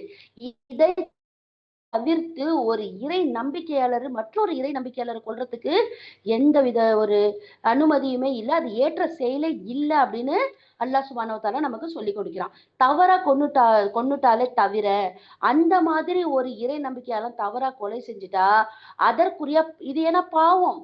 அதாவது 7 பெரும் பாவங்கள்ல ஒண்ணு இந்த கொலை. அப்படி இந்த பாவத்துக்கு அவங்க பரிகாரம் செய்யணும். இறை நம்பிக்கை கொண்ட ஒரு அடிமையை விடுதலை செய்யணும். கொல்லப்பட்டவருடைய வாரிசுக்கு உயிருக்கு பதிலா தொகையை கொடுக்கணும். இல்லாட்டி அந்த யார் கொல்லப்பட்டாங்களோ அந்த குடும்பத்துல இருக்கவங்க மன்னிச்சு விட்டுட்டா பரவாயில்ல. அப்படி மன்னிக்கலைனாக்கா அவங்கள கொல்லவும் செய்யலாம். பரிகாரமா ஒரு அடிமையை விடுதலை செய்யலாம். இல்லாட்டி மதிப்பீட்டு பண தொகையும் அவங்க கொடுக்கலாம் அப்படின்னு அல்லாஹ் நமக்கு சொல்லி காமிக்கிறான். ஆனா கொல்லப்பட்டவரு உங்களோட பகைமை கொண்ட சமுதாயத்தை சார்ந்த இறை நம்பிக்கையாளரா இருந்தா அதற்குரிய பரிகாரம் என்ன? ஒரு இறை நம்பிக்கை கொண்ட அடிமையை விடுதலை செய்யணும். மேலும் கொல்லப்பட்டவரு உங்களோட உடன்படிக்கை செய்து கொண்ட முஸ்லிம் அல்லாத சமுதாயத்தை சார்ந்தவரா இருந்தா அதற்குரிய பரிகாரம் அவருடைய வாரிசுகளுக்கு தொகை உயிர் இழப்பீட்டுக்கு உரிய ஒரு தொகையை அன்பளிப்பா கொடுக்கணும். இறை நம்பிக்கை கொண்ட ஒரு அடிமைய விடுதலை செய்யணும். அடிமை கிடைக்கலன்னா 2 மாசங்க தொடர்ந்து நோன்பு இருக்கணும். இதுதான் அந்த பரிகாரம். இது மட்டும் இல்லாம பாவ மன்னிப்புக்காக அல்லாஹ்வினால் நிர்ணயிக்கப்பட்ட முறை, அதாவது தௌபா செஞ்சு அல்லாஹ் கிட்ட வேண்டி அவன் அஞ்சக்கூடியவனாக இருக்கணும். மேலும் அல்லாஹ் நன்கு அறிந்தவனாகவும் நுண்ணறிவுடையவனாகவும் இருக்கிறான்றத அல்லாஹ் சுப்ஹானஹு வ தஆலா குர்ஆன்ல முழுக்க தன்னுடைய வல்லமையை சொல்லி காமிக்கிறான். அல்ஹம்துலில்லாஹ். 93வது வசனத்துல ஒரு இறை நம்பிக்கையாளரை ஒருத்தன் வேணும்னே கொலை செஞ்சுட்டா அவனுக்குரிய கூலி நரகம்தான். அதுல அவன் நிலையா விழுந்து கிடப்பான். மேலும் அவன் மீது அல்லாஹ்வுடைய கோபமும் அவனுடைய சாபமும் திணிக்கப்பட்டிருக்கு. மிகப்பெரிய வேதனையும் அவனுக்காக தயார் செஞ்சு வைக்கப்பட்டிருக்கு. மிகப்பெரிய வேதனைன்னு அல்லாஹ் சுப்ஹானஹு வ தஆலா சொல்லக்கூடியது எது? நரக நெருப்பு தான் தயார் செஞ்சு வச்சிருக்கிறத அல்லாஹ் சுப்ஹானஹு வ தஆலா நமக்கு சொல்லி காமிக்கிறான். 94வது வசனத்துல அல்லாஹ் சொல்றான், இறை நம்பிக்கை கொண்டவர்களே, நீங்கள் அல்லாஹ்வின் வழியில ஜிஹாது செய்ய புறப்படுவீங்கன்னா பகைவனையும் நண்பனையும் தெளிவா பிரித்தறிஞ்சு தெரிஞ்சுக்கோங்க. உங்களுக்கு சலாம் உண்டாகட்டும்னு அவங்களுக்கு சொல்லுங்க. சொன்னவரை பார்த்து நீங்க இறை நம்பிக்கை கொண்டவன் இல்ல அப்படின்னு நீங்க சொல்லாதீங்க. நீங்க இந்த உலக வாழ்க்கைக்குரிய பொருள்களைத்தான் தேடுறீங்கன்னா அல்லாஹ் விட ஏராளமான செல்வங்கள் இருக்கு. இதற்கு முன்பும் நீங்க இதே நிலையில தானே இருந்தீங்க. அதாவது இந்த வசனத்துல அல்லாஹ் சுப்ஹானஹு வ தஆலா நமக்கு சொல்லி காமிக்கக்கூடியது என்ன அப்படின்னாக்கா, அதாவது ஒரு சஹாபி இருந்தாங்க. அவங்க வந்து அந்த போர்ல இல்ல அந்த சஹாபி வந்து ஈமான் கொள்றதுக்கு முன்னாடியே அவங்க மதீனா ஹிஜ்ரத் செஞ்சு போயிட்டாங்க. அங்க போன பிறகு அவங்க ஈமான் கொண்டுட்டாங்க. கொண்ட பிறகு இந்த சஹாபி மதீனா போன பிறகு அவங்கள பார்த்த உடனே என்ன செய்றாங்க, இவரு இறை நிராகரிப்பாளர்ன்னு சொல்லிட்டு அவங்கள கொன்னுடுறாங்க. இந்த மாதிரி சம்பவங்கள் நடக்கிறதால அல்லாஹ் சுப்ஹானஹு வ தஆலா அவங்களுக்கு எச்சரிக்கை செய்றான். அது மட்டும் இல்லாம இன்னொரு ஹதீஸ் என்ன சொல்லப்படுது அப்படின்னாக்கா, நம்ம போர்ல கொல்ல போற நேரத்துல நான் அல்லாஹ்வை ஏத்துக்கிட்டேன் அப்படின்னு சொன்ன உடனே உயிருக்கு பயந்து அவங்க லா இலாஹ இல்லல்லாஹ் சொல்றாங்க. அதனால நீ இந்த லாஸ்ட் மூமெண்ட்ல ஏத்துக்கிட்டாக்கா அது கிடையாதுன்ற மாதிரி அவங்க என்ன செய்றாங்க, போர்லயும் கொன்னுடுறாங்க. இந்த மாதிரி நீங்க செய்யாதீங்க அப்படின்னு இந்த வழக்கு நபி ஸல்லல்லாஹு அலைஹி வஸல்லம் கிட்ட வரும்போது, நீங்க அவளுடைய உள்ளத்த போய் பூந்து பார்த்தீங்களா? அவர் உண்மையான ஈமான் கொண்டாரா? இல்ல கடைசி நேரத்துல பேருக்காக கொண்டாரான்றது அப்படின்னு சொல்லி அல்லாஹ் சுப்ஹானஹு வ தஆலா நபி ஸல்லல்லாஹு அலைஹி வஸல்லம் அவங்கள என்ன செய்றாங்க, கண்டிக்கிறாங்க. உசாமா பின் ஸைத் அவங்க வந்து இந்த மாதிரி ஒரு சம்பவம் நடந்திருக்குது. அப்ப அவங்க சொல்றாங்க, சொல்லி வருத்தப்படுறாங்க. அதாவது நான் இந்த சம்பவம் நடந்த பிறகு லா இலாஹ இல்லல்லாஹ் சொல்லி ஈமான் கொண்டிருக்க கூடாதா? என்னுடைய பாவங்கள் எல்லாம் மன்னிக்கப்பட்டிருக்குமே அப்படின்னு சொல்ற அளவுக்கு வருத்தப்படக்கூடியவங்களாக இருக்கிறாங்க. அதான் அல்லாஹ் சுப்ஹானஹு வ தஆலா என்ன சொல்றான், நாமளுமே நபி ஸல்லல்லாஹு அலைஹி வஸல்லமுக்கு முன்னாடி குஃப்ரையும் ஷிர்கையும் செய்யக்கூடியவர்களாக தானே இருந்தோம். நபி மூலமா அல்லாஹ் சுப்ஹானஹு வ தஆலா நமக்கு இப்படி பேரு உபகாரம் செஞ்சதால தானே நம்ம அல்லாஹ் ஒருவன் தான்ற கொள்கைக்குள்ள இருக்கிறோம். அதனாலதான் அல்லாஹ் இங்க சொல்லி காமிக்கிறான், இந்த உலக வாழ்க்கை பொருளைத்தான் நீங்க தேடுறீங்கன்னா அல்லாஹ்வோட ஏராளமான செல்வம் இருக்கு. இதுக்கு முன்னாடியே நீங்க இதே நிலையில தான் இருந்தீங்க. பிறகு அல்லாஹ் உங்களுக்கு பேருதவி செஞ்சான். நீங்க தெளிவா புரிந்து செயல்படுங்க. நீங்க செய்கின்றவற்றை அல்லாஹ் திண்ணமா தெரிஞ்சு வச்சிருக்கிறன்ற விஷயத்த அல்லாஹ் நமக்கு சொல்லி காமிக்கிறான். 95வது வசனத்துல அல்லாஹ் சொல்றான், இறை நம்பிக்கையாளர்கள்ல யாரு தக்க காரணம் எதுவும் இல்லாம ஜிஹாதுல அறப்போர்ல கலந்து கொள்ளாம தங்கி விடுறாங்களோ அவங்களும், யாரு தங்களுடைய உயிராலும் பொருளாலும் அல்லாஹ்வின் வழியில ஜிஹாது செய்யறாங்களோ அவங்களும் சமமாவாங்களா? சமமாக மாட்டாங்க. ஜிஹாதில் கலந்து கொள்ளாம தங்கி விட்டவங்களை விட தங்களுடைய உயிராலும் பொருளாலும் ஜிஹாத் செஞ்சாங்க இல்லையா, அல்லாஹ் சிறப்பான அந்தஸ்து அவங்களுக்காக வச்சிருக்கான். ஒவ்வொருவருக்கும் நன்மைய அல்லாஹ் வாக்களித்திருக்கான். நன்மையனா சொர்க்கத்தை வாக்களிச்சிருக்கான். ஜிஹாதுல கலந்து கொள்ளாம தங்கி விட்டவர்களை விட கலந்து கொண்டவர்கள கூலி அல்லாஹ்விடத்துல அதிகமா இருக்கு. அல்ஹம்துலில்லாஹ். எந்த அளவுக்கு அல்லாஹ் சுப்ஹானஹு வ தஆலா சொல்லி காமிக்கிறான். 96வது வசனத்துல அல்லாஹ் சொல்றான், அவங்களுக்கு அல்லாஹ்விடத்துல மிக உயர்ந்த பதவிகளும் மன்னிப்பும் பேர் அருளும் இருக்கு. அல்லாஹ் மன்னிப்பு வழங்கக்கூடியவனாகவும் அருள் இரக்கம் உடையவனாகவும் இருக்கிறான். அல்ஹம்துலில்லாஹ். 97வது வசனத்துல அல்லாஹ் சொல்றான், தமக்கு தானே அநீதி இழைத்து கொண்டவங்களுடைய உயிர்களை வானவர்கள் கைப்பற்றும் போது நீங்க எந்த நிலையில இருந்தீங்கன்னு அவங்க கிட்ட கேட்கப்படுமா? அதுக்கு அவங்க சொல்லுவாங்க, பூமியில நாங்க பலகீனர்களாக இருந்தோம்னு பதில் சொல்லுவாங்க. அல்லாஹ்வுடைய பூமி விசாலமானதா இல்லையா? அதுல நீங்க நாட்டை துறந்து ஹிஜ்ரத் செஞ்சிருக்க வேண்டாமா அப்படின்னு வானவர்கள் கேட்டா இவங்க கூடிய இருப்பிடம் என்னவா இருக்கும்? நரகமா தான் இருக்கும். மேலும் அது தங்கக்கூடிய இடங்களிலே மிகவும் கொடிய இருப்பிடமாகும்னு அல்லாஹ் சுப்ஹானஹு வ தஆலா சொல்லி காமிக்கிறான். ஆனா 98வது வசனத்துல எல்லாம் சொல்றான், எவ்வித உபாதையுமே மேற்கொள்ள முடியாம, ஏன்னா இப்ப மக்கால இருக்கும்போது குறைஷிகள் வந்து ஆதிக்கம் செலுத்துறாங்க, கொடுமைப்படுத்துறாங்க, கஷ்டப்படுத்துறாங்க, லா இலாஹ இல்லல்லாஹ் சொல்றதுக்காகவே துன்புறுத்துறாங்க. அந்த நாட்டை விட்டு அவங்க வெளியே ஜிஹாத் செஞ்சு ஹிஜ்ரத் செஞ்சு வேற நாட்டுக்கு போயிட்டு அல்லாஹ்வை முழுமையான மனதோட வணங்குறதுக்கு முடியல அவங்களால. எந்தவித தாக்கத்தும் அவங்களுக்கு அந்த மாதிரி இருக்கிறாங்களே இல்லையா, எவ்வித உபாதையும் மேற்கொள்ள முடியாம எந்த வழிவகையும் பெறாம உண்மையிலேயே இயலாத இருக்கக்கூடிய ஆண்கள், பெண்கள் மற்றும் குழந்தைகளை தவிர இவங்களுக்கு மட்டும்தான் சலுகை இருக்கு. ஏன்னா மக்காவை துறந்து மதீனாவுக்கு பெரும்பாலோர் ஹிஜ்ரத் செஞ்சு என்ன செஞ்சாங்க, வந்துட்டாங்க. இந்த மாதிரி பெண்களும் குழந்தைகளும் தான் மக்காவுல இருந்துட்டாங்க. முடியாத பலகீனப்பட்ட ஆண்கள் இருந்தாங்க.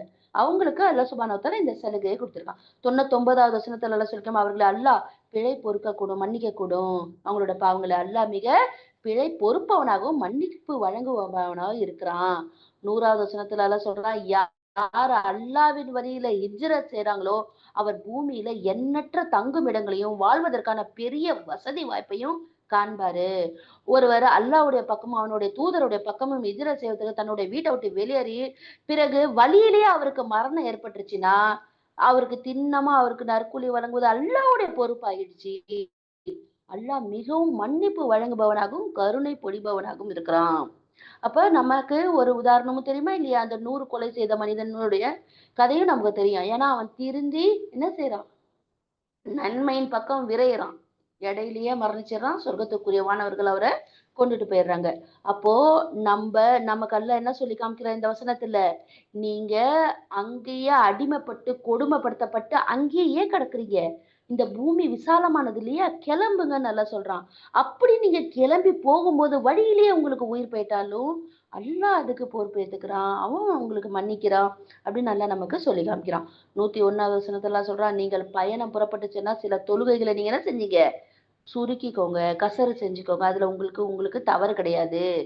இறை நிராகரிப்பாளர் உங்களுக்கு தொல்லை கொடுப்பாங்கன்னு நீங்க பயந்தீங்கன்னா அப்ப கூட நீங்க உங்க தொழுகைய சுருக்கிக்கலாம்.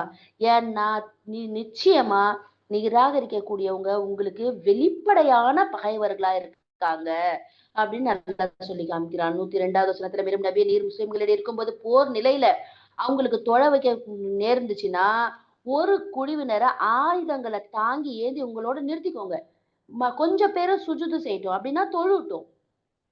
பிறகு அவங்க சுஜூது செஞ்சு முடிச்சிட்ட பிறகு, அதாவது தொழுது முடிச்சிட்ட பிறகு கொஞ்சம் விலகி நிக்கட்டும். தொழாம இருக்கக்கூடிய மற்ற ஒரு குழுவினர் வந்து உங்களோட சேர்ந்து தொழுதுகிட்டும். இதுல இருந்து நமக்கு என்ன தெரியுது? போர் போன்ற அச்ச நிலைகளில் கூட தொழுகையை விடுவதற்கு சலுகை கிடையாது. ஆயுதங்களை தாங்கி அவங்க தொழணும். கொஞ்சம் பேர் பாதுகாவலரா நிக்கணும். இவங்க தொழுகை முடிஞ்ச பிறகு அவங்க வந்து தொழுகையில கலந்துக்கணும்னு அல்லாஹ் சுப்ஹானஹு வ தஆலா நமக்கு கட்டளையிடுறான். பிறகு அவர்கள் சுது செய்து முடிச்சிட்ட பின்னர் சற்று விலகி சென்று விட வேண்டும். தொழாம இருக்கக்கூடிய மற்றொரு குழுவினர் வந்து நம்மளோட தொழணும். அத்துடன் அவர்களும் முன்னெச்சரிக்கையோட தம்முடைய ஆயுதங்களை ஏந்தி கொண்டிருக்க வேண்டும். கையில வச்சுக்கிட்டே தொழலாம். ஏன்னா உங்களுடைய ஆயுதங்களிலையும் பொருளிலையும் நீங்க கவனக்குறைவா இருந்தீங்கன்னா உங்க மீது ஒரேடியா, ஏன்னா அவங்க பார்த்துக்கிட்டே இருப்பாங்க எதிரிங்க. இவங்க வந்து தொழுகைக்கு நின்னாங்கன்னா நம்ம தொழுற மாதிரியா? புறாதியான்னு ஊர்லயே சுத்திட்டு இருக்கும். உடம்பும் கை கால் மட்டும் தான் ஒரே இடத்துல நின்றுட்டு இருக்கும். இல்ல அவங்களுக்கு எந்த பாதிப்பு வந்தாலும் அவங்க அந்த தொழுகையிலேயே தான் குஷுவோட தொழுதுட்டு இருப்பாங்க. ஒரு சஹாபிக்கு அம்பு வந்து எய்து ரத்தம் கொட்டுது, அப்பயே அவங்க அந்த தொழுகையில குஷுவோட நின்று தொழுதுட்டு இருந்தாங்க. அப்போ அவங்க வந்து இந்த மாதிரியான நிலைகளை பார்த்து உங்களை தாக்கறதுக்கு ரெடியா இருப்பாங்க. அப்படிப்பட்ட நிலைகளை நீங்க என்ன செய்யுங்க? ஆயுதங்களை தாங்கியே நின்று நீங்க தொழுங்க அப்படின்னு நல்லா நமக்கு சொல்லி கொடுக்குறான். ஆயினும் மழையின் காரணமா உங்களுக்கு ஏதாவது சிரமம் ஏற்படும், இல்ல நீங்க நோயுற்று இருந்து இந்த ஆயுதங்களை தாங்கிக்கிட்டு நிக்க முடியல அப்படின்னு தோணுச்சுன்னா எச்சரிக்கையா இருங்க. திண்ணமாக அல்லாஹ் நிராகரிப்போருக்கு இழிவுபடுத்தக்கூடிய வேதனைய தயார் செஞ்சு வச்சிருக்கிறதா நமக்கு சொல்லி காமிக்கிறான். 103வது வசனத்துல எல்லாம் சொல்றான், நீங்க தொழுகையை நிறைவேற்றிட்டீங்கன்னா நிற்கும் போதும் உட்காரும் போதும் படுக்கும் போதும் அல்லாவை நீங்க நினைவு கூறுங்க, திக்ரு செய்யுங்க.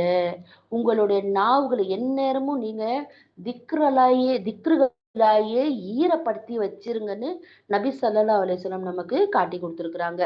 எதிரிகள் குறித்து அச்சம் நீங்கிடுச்சுன்னா தொழுகைய முழுமையான முறையில நிறைவேற்றுங்க. அதாவது நம்ம வந்து அச்ச நிலை நேரமா இருக்குது, இப்ப வக்து வந்துருச்சுன்னா எந்த நிலையில இருந்தாலும் நின்னுட்டோ உட்காந்துட்டோ படுத்துட்டோ அல்லாஹ்வை அந்த வக்துல தொழுதுக்கணும். அதுக்கு அடுத்து நமக்கு பயம் எல்லாம் தீர்ந்த பிறகு முழுமையான முறையில நம்ம இந்த தொழுகையை நிறைவேற்றிக்கலாம். உண்மையாகவே இது மிக அதி முக்கியமான ஒரு வசனம். தொழுகை நேரம் குறிப்பிடப்பட்ட நிறைவேற்ற வேண்டும் என்ற நிபந்தனையோட இறை நம்பிக்கையாளர்களுக்கு என்ன செய்யப்பட்டிருக்கு? தொழுகை கடமையாக்கப்பட்டிருக்கு. இந்த ஒரு வசனத்தை நம்ம மனசுல தெளிவா பதிய வச்சுக்கணும். அடுத்து 104வது வசனத்துல அந்த கூட்டத்தை துரத்தி செல்வதில் தளர்ந்து விடாதீர்கள். நீங்கள் கஷ்டப்படுகிறீர்கள் என்றால் உங்களை போன்று அவங்களும் தான் கஷ்டப்படுறாங்க. மேலும் அல்லாஹ்விடமிருந்து அவங்க எதிர்பார்க்காதவற்றை நீங்க விரும்பி எதிர்பார்க்கறீங்க. அவங்களுக்கு அல்லாஹ் மேல எந்த நம்பிக்கையுமே இல்லை. அவங்க அல்லாஹ் வெற்றி கொடுப்பான்றதுல அவங்களுக்கு எந்த ஒரு இதுவுமே கிடையாது. ஆனா நம்ம எப்படி இருக்கோம்? இறை நம்பிக்கையாளர்கள். நமக்கு அல்லாஹ் சுப்ஹானஹு வ தஆலா தான் எல்லாமே. அவன் புறத்துல இருந்து தான் நமக்கு வெற்றி கிடைக்குதுன்றதை நம்ம என்ன செய்யறோம்? எதிர்பார்த்துட்டு இருக்கோம். மேலும் அல்லாஹ் நன்கு அறியக்கூடியவனாகவும் நுண்ணறிவாளனாகவும் இருக்கிறான். 105வது வசனத்துல சொல்ற நபியே, அல்லாஹ் உமக்கு அறிவித்த தந்த நேரிய வழியின்படியே மக்களிடையே நீங்க என்ன செய்யணும்? தீர்ப்பு வழங்கணும். நீங்க தீர்ப்பு வழங்கணுன்றதுக்காக தான் இந்த குரானையே சத்தியத்தோட நான் உன் மேல இறக்கியிருக்கேன். நீ நம்பிக்கை துரோகம் செய்பவர்களுக்கு வாதாடக்கூடியவராக இருக்க வேண்டாம் அப்படின்னு அல்லாஹ் சுப்ஹானஹு வ தஆலா சொல்லி காமிக்கிறான். மேலும் அல்லாவிடம் மன்னிப்பு கோருவீராக. திண்ணமாக அல்லாஹ் மன்னிப்பு வழங்குபவனாகவும் கருணை புரியவனாகவும் இருக்கிறான். 107வது வசனம், தமக்கு தாமே வஞ்சகம் செய்து கொள்கின்றவர்களுக்கு நீர் வாதாடாதீங்க. திண்ணமா நம்பிக்கை துரோகம் செய்பவனையும் பாவம் புரியறத வழமையா யாரு கொண்டு இருக்கிறாங்களோ அவங்கள அல்லாஹ் சுப்ஹானஹு வ தஆலா ஒரு காலும் நேசிக்கவே மாட்டேன்னு அல்லாஹ் சுப்ஹானஹு வ தஆலா இங்க சொல்லி காமிக்கிறான். 108வது வசனத்துல அல்லாஹ் சொல்றான், அவர்கள் தன் இழி செயல்களை மனிதர்களுக்கு தெரியாம மறைத்து கொள்ளலாம் அப்படின்னு நினைச்சுக்கிறாங்க. ஆனா அல்லாஹ்விடத்துல மறைக்க முடியுமா? முடியாது. அவனுடைய விருப்பத்திற்கு மாற அவங்க சதி ஆலோசனை செஞ்சுக்கிட்டு இருக்காங்க பாத்தீங்களா? அத கூட அல்லாஹ் பார்க்கக்கூடியவனாக இருக்கிறான். அவனுக்கு தெரிஞ்சதுதான் எல்லாமே. அல்லாஹ் அவங்க செய்கின்ற அனைத்து செயல்களையும் சூழ்ந்து அறிந்திக்கூடியவனாக இருக்கிறான் அப்படின்னு அல்லாஹ் சுப்ஹானஹு வ தஆலா நமக்கு சொல்லி காமிக்கிறான். 109வது வசனத்துல அல்லாஹ் சொல்றான், சரி இந்த குற்றவாளிகளோட சார்பில் உலக வாழ்க்கையில நீங்க வாதாடிட்டீங்க, இவங்க அப்படி இல்ல பாவம் அப்படின்னு சொல்லிட்டு, சரியா? அப்போ மறுமையில அவங்களுக்கு யாரு பாதுகாப்பு, யார் அவங்களுக்காக வாதாடுவாங்க, யார் பொறுப்பேத்துக்குவாங்க அப்படின்னு அல்லாஹ் சுப்ஹானஹு வ தஆலா 109வது வசனத்துல கேக்குறான். மேலும் ஒருத்தர் தீய செயல் புரிஞ்சு அல்லது தனக்கு தானே அநீதி இழைத்து கொண்டு பின்னர் அல்லாஹ் கிட்ட பாவ மன்னிப்பு கோருனா அல்லாஹ் பாவ மன்னிப்பு வழங்குபவனாகவும் கருணை உடையவனாகவும் இருக்கிறான் அப்படின்னு அல்லாஹ் சுப்ஹானஹு வ தஆலா நமக்கு ஆறுதல் சொல்லி காமிக்கிற. நீங்க என்னதான் கடல் நுரை அளவு கூட நீங்க பாவம் செஞ்சுக்கோங்க, நபி ஸல்லல்லாஹு அலைஹி வஸல்லம் நமக்கு காட்டி கொடுத்த வழி. கடல் நுரை அளவு நீங்க பாவம் செஞ்சுக்கோங்க, ஆனா என்ன செய்யணும்? அத்தனையுமே உணர்ந்து தௌபா செய்யணும். பாவம் செஞ்சிட்டோமே அப்படின்னு சொல்லிட்டு குறுகி அல்லாஹ் கிட்ட கண்ணீர் வடிச்சு அஞ்சு கையேந்தி துவா கேட்காத வரைக்கும் அந்த பாவங்களை அல்லாஹ் சுப்ஹானஹு வ தஆலா மன்னிக்கவே மாட்டான். அல்லாஹ் சுப்ஹானஹு வ தஆலா கருணையாளன், நுண்ணறிவாளன் திரும்ப திரும்ப ஏன் சொல்றான்? நாமளே இந்த உலகத்துல கண்கூடா பார்த்துட்டு இருக்கோம். நிராகரிப்பாளர்களுக்கும் இந்த சூரியன் ஒளி தருது, இந்த நிலவு ஒளி தருது, இந்த பூமி சுழண்டுட்டு இருக்கு, காற்று வீசிக்கிட்டு இருக்கு, எல்லாமே இருக்கு. அல்லாஹ் சுப்ஹானஹு வ தஆலா இந்த உலகத்துல விட்டு வச்சிருக்கிறான். இன்ஷா அல்லாஹ் நாளை மறுமையில ஒரே புடியா பிடிக்கிறதுக்கு தான் நாம நினைப்போம். நாம ஒரே ஓர் இறை கொள்கையில ஆணித்தரமா இருக்கோம். ஆனா கஷ்டமும் துன்பமும் சோதனையும் நம்ம வீட்டு கதவை தான் தட்டிக்கிட்டே இருக்குது. அவங்க பாருங்க எப்படி ஜாலியா இருக்கிறாங்க. இப்படிலாம் நினைக்க தோணும். அவங்களுக்கு அந்த அளவுக்கு அதிகப்படுத்தி கொடுக்கறதே அவங்கள ஒரு நாளைக்கு பிடிக்கிறதுக்காக தான்றத எல்லாம் மற்ற வசனங்கள்ல நமக்கு சொல்லி காமிச்சு ஆதரவு தரான். 4வது அத்தியாயத்துல 111வது வசனம் நல்லா சொல்றான், ஒருவன் பாவத்தை சம்பாதிப்பானாகில் தனக்கு கேடாகவே அவன் அதை சம்பாதிச்சுக்கிறான். அல்லாஹ் நன்கு அறிந்தவனாகவும் நுண்ணறிவாளனாகவும் இருக்கிறான். 112வது வசனத்துல சொல்ல, மேலும் ஒரு தவறு அல்லது ஒரு பாவத்தை செஞ்சுட்டு ஒரு நிரபராதி மீது அதை சுமத்திட்டானா அவன் பெரும் அவதூறையும் வெளிப்படையான பாவத்தையும் தான் நிச்சயமா சுமந்துட்டு இருக்கான். சர்வ சாதாரணமா மனிதர்கள் மத்தியில நடக்கக்கூடிய ஒரு விஷயத்த அல்லாஹ் 112வது வசனத்துல தெளிவா சொல்லி காமிக்கிற பாருங்க. ஒரு தவறை அசால்ட்டா செஞ்சுட்டு அப்படியே ஒண்ணுமே தெரியாதவங்க மாதிரி நிரபராதி மேல அந்த பாவத்தை சுமத்திட்டு அசால்ட்டா போயிட்டே இருப்பாங்க. அவங்க எப்பேற்பட்ட பெரும் பாவத்தை தான் நிச்சயமா சுமந்துட்டு இருக்காங்கன்னு இங்க நமக்கு சொல்லி காமிக்கிறான். இப்ப 113வது வசனத்துல எல்லாம் சொல்றான், அப்படியே அல்லாவின் கருணையும் அவனுடைய அருளும் உங்கள் மீது பொழிந்திராவிட்டா உங்களை வழி தவற செய்திருப்பாங்க. யாரு? அந்த நயவஞ்சகர்களும் அந்த காஃபிர்களும் அந்த குறைஷிகளும். ஏன்னா அவங்கள ஒரு கூட்டத்தார் உள்ள தவறான கழுத்துல ஆழ்த்திடணும், உள்ள இழுத்துறணும்ன்றதுலதான் முடிவு கட்டி வச்சிருந்தாங்க. உண்மையில அவங்க தங்களை வேற எவரையும் தவறான கருத்துல ஆழ்த்தி கொள்ளல. ஆனா உங்களை எப்படியாவது உங்களுடைய கொள்கையில இருந்து பிறல செய்யணுன்றதுதான் அவங்களுக்கு ஒரு முடிவா இருந்துச்சு. அவங்களால உங்களுக்கு எந்த ஒரு தீங்கையுமே செய்ய முடியாது. அல்லாஹ் உங்களுக்கு வேதத்தையும் நுண்ணறிவையும், அதாவது நுண்ணறிவுன்னு சொல்றோமே, என்ன ஹிக்குமத்தையும் அருள் இருக்கிறான். மேலும் நீங்க அறியாததெல்லாம் உங்களுக்கு அல்லாஹ் கத்து கொடுத்தான். அல்லாஹ் உங்கள் மீது பொரிஞ்ச கொடையோ மகத்தானது. அல்ஹம்துலில்லாஹ். அதுக்கு நாமும் விதிவிலக்கானவர்கள் அல்ல. அல்ஹம்துலில்லாஹ். அல்லாஹ் சுப்ஹானஹு வ தஆலா நம் மீது என்ன செஞ்சிருக்கான்? அளவிலா அளப்பெரும் ஆற்றல்களையும் அருள்களையும் பொழிஞ்சுதான் இருக்கிறான். இல்லனா இப்பேற்பட்ட ஒரு பாக்கியம் நிறைந்த ஒரு குர்ஆன மக்கள் மத்தியில விளக்கக்கூடியவர்களாகவும் மக்கள் மத்தியில கேட்கக்கூடியவர்களாகவும் நம்மள ஆக்கியிருப்பானா? அல்ஹம்துலில்லாஹ். எவ்வளோ பேர் எத்தனையோ பாவச் செயல்கள்ல ஈடுபட்டு உழண்டுட்டு இருக்கக்கூடிய நேரத்துல நம்ம எப்படி கண்ணியப்படுத்திருக்கிறான்? அல்ஹம்துலில்லாஹ். நாம் நன்றி செலுத்தக்கூடியவர்களாக இருக்கணும். 114வது வசனத்துல அல்லாஹ் சொல்லி காமிக்கிற மனிதர்களுடைய பெரும்பாலான ரகசிய பேச்சுக்கள்ல எவ்வித நன்மையுமே கிடையாது. தானம் தரும் செய்யும்படியோ நற்செயல் புரியும்படியோ மனிதர்களுக்கிடையே சீர்திருத்தம் செய்யற அறிவுரை கூறக்கூடிய பேச்சுகளை தவிர மத்த எந்த பேச்சிலையுமே ஒரு பிரயோஜனமும் இல்லை. நம்ம பேசினா தானம் தர்மம் செய்யுங்க, நல்ல செயல் செய்யுங்க, தொழுவுங்க, ஓதுங்க, நன்மை சண்டை சச்சரவு செஞ்சுக்காதீங்க, வீண் பேச்சு பேசிக்காதீங்க. இந்த மாதிரியான நசீத்துக்களை மக்கள் மத்தியில தரணும்ன்றத நமக்கெல்லாம் இங்க சொல்லித்தரான். அதுலதான் நன்மை இருக்கு. யாரு அல்லாவோட உவப்ப தேடி இந்த வேலையெல்லாம் செய்யறாங்களோ அவங்களுக்கு அல்லாஹ் ரொம்ப சீக்கிரத்துல மகத்தான கூலிய கொடுப்பன்னு சொல்லி காமிக்கிறான். மேலும் தனக்கு நேர்வழி தெளிவாக்கிவிட்ட பின்னரும் எவன் இறை தூதரிடம் பகமை காட்டுகிற முனைப்பா இருக்கிறானோ, இறை நம்பிக்கையாளர்களுடைய நடத்தைக்கு மாறான பாதையில செல்றானோ அவனை திருப்பி விட்ட திசையிலேயே நாம் செலுத்திடுவோம். பின்னர் அதுக்கப்புறம் அவனை நரகத்துல வீசி எரிஞ்சிருவோம். அது மிக கெட்ட இடம் நல்லா சொல்லி காமிக்கிறான். நரகம் நல்ல இடம்னு யாரால சொல்ல முடியும்? ஒண்ணு முடியாது. அது மட்டும் இல்லாம 4வது அத்தியாயத்துல 116வது வசனத்தை நெஞ்சில மனசுல பதிய வச்சுக்கோங்க. இந்த ஆயத்தின் நம்பர் தூக்கத்துல இருந்து எழுப்பி கேட்டாலும் தெரியணும். 4ல 116. இதுல எல்லாம் என்ன சொல்றான்? திண்ணமா தனக்கு இணை வைப்பதெல்லாம் மன்னிக்கவே மாட்டான். அதை தவிர தான் நாடுறவங்களுக்கு அவன் மன்னிச்சிருவான். எனவே யார் அல்லாவுக்கு இணை வைக்கிறாங்களோ அவன் வழிகேட்டோடைய வெகு தூரத்துல இருக்கிறான் அப்படின்னு அல்லா சொல்லி காமிக்கிறான். அவர்கள் அல்லாவை விடுத்து தேவதைகளை வணங்குவதற்குரியவங்க எடுத்துக்கொண்டாங்கன்னா மூர்க்கத்தனம் கொண்ட ஷைத்தான்னு தான் வணக்கத்திற்குரியவர்களை அவங்க எடுத்துக்கிட்டாங்க. நான் 18வது வசனத்துல எல்லாம் 118ல எல்லாம் சொல்றான், அவனையும் அல்லாஹ் சபித்திருக்கிறான். யார? ஷைத்தான.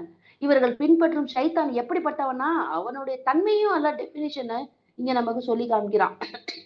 உன் அடிமைகளிலிருந்து ஒரு குறிப்பிட்ட பங்கை திண்ணமாக நான் வாங்கியே தீருவேன்னு அவன் சொல்லி காமிக்கிறான். நிச்சயமா நான் அவர்களை வழிகெடுப்பேன், ஆசைகளை அவளை உழல வைப்பேன், நான் அவங்களுக்கு கட்டளை இடுவேன், அதன்படி அவங்க கால்நடைகளோட காதை அறுத்துருவாங்க, நான் அவங்களுக்கு ஆணை பிறப்பிப்பேன், அதன்படி அல்லாஹ் படைத்த ஒழுங்கமைப்புல மாற்றங்களை அவங்க செய்வாங்க, என்னெல்லாம் ஷைத்தான் செய்வேன்னு சொல்லிட்டு சேலஞ்ச் கொடுக்குறான் பாருங்க. அல்லாவை விட்டுட்டு இந்த ஷைத்தான்களை தன்னுடைய நண்பர்களாகவும் பாதுகாவர்களாகவும் அவங்க எடுத்துக்குவாங்க. அவன் அப்பட்டமா இழப்புக்குரியவனாக இந்த மாதிரி தன்மைகள் எல்லாம் யார்கிட்ட இருக்கோ அப்பட்டமான இழப்புக்குரியவன் அவன் அப்படின்னு அல்லாஹ் சொல்லி காமிக்கிறான். 120வது வசனத்துல சொல்றான், அவன் அவர்களுக்கு வாக்குறுதிகளை அளிக்கிறான், ஆசை ஊட்டுறான். ஆனா ஷைத்தான் அவர்களுக்கு அளிக்கும் வாக்குறுதி அனைத்துமே ஏமாற்றத்தை தவிர வேறு எதுவுமே கிடையாது. இப்படிப்பட்டவங்க தங்கும் இடம் நரகம்தான். ஷைத்தானுடைய அடிச்சுவடைகளை பின்பற்றவங்களுக்கு நரகம் தான் நல்லா குரான்ல பல இடங்கள்ல சொல்லி காமிக்கிறான். அதுல இருந்து தப்பிச்சு கொள்வதற்கு எந்த வழியையுமே அவங்க என்ன செய்ய மாட்டாங்க, கிடைக்கப்பட மாட்டாங்க. 122வது வசனத்துல யார் நம்பிக்கை கொண்டு நற்செயல்கள் செய்யறாங்களோ அவங்களுக்கு கீழே ஆறுகள் ஓடிக்கொண்டு இருக்கிற சோன பூகவுல அல்லாஹ் நுழைய வைப்பான். அதுல அவங்க நிலையா தங்கி வாழ்வாங்க. இது அல்லாஹ்வுடைய உண்மையான வாக்குறுதி. தன் சொல்லுல அல்லாவை விட உண்மையான வேறு யாரு இருக்கா சொல்லுங்க பார்க்கலாம். அல்லாஹ் சொல்றான், நீங்க நம்பிக்கை கொள்ளுங்க, ஈமான் கொடு, ஆமன்து பில்லாஹி, முதல்ல அல்லாவை கொண்டு நம்பிக்கை கொள்ளுங்க, அப்புறம் நீங்க சாலியான அமல்களை செய்யுங்க. அதுக்கப்புறம் பாருங்க உங்களுக்கு சொர்க்கம், சதா நீராவிகள், அதுல நீங்க நிரந்தரமா இருப்பீங்க.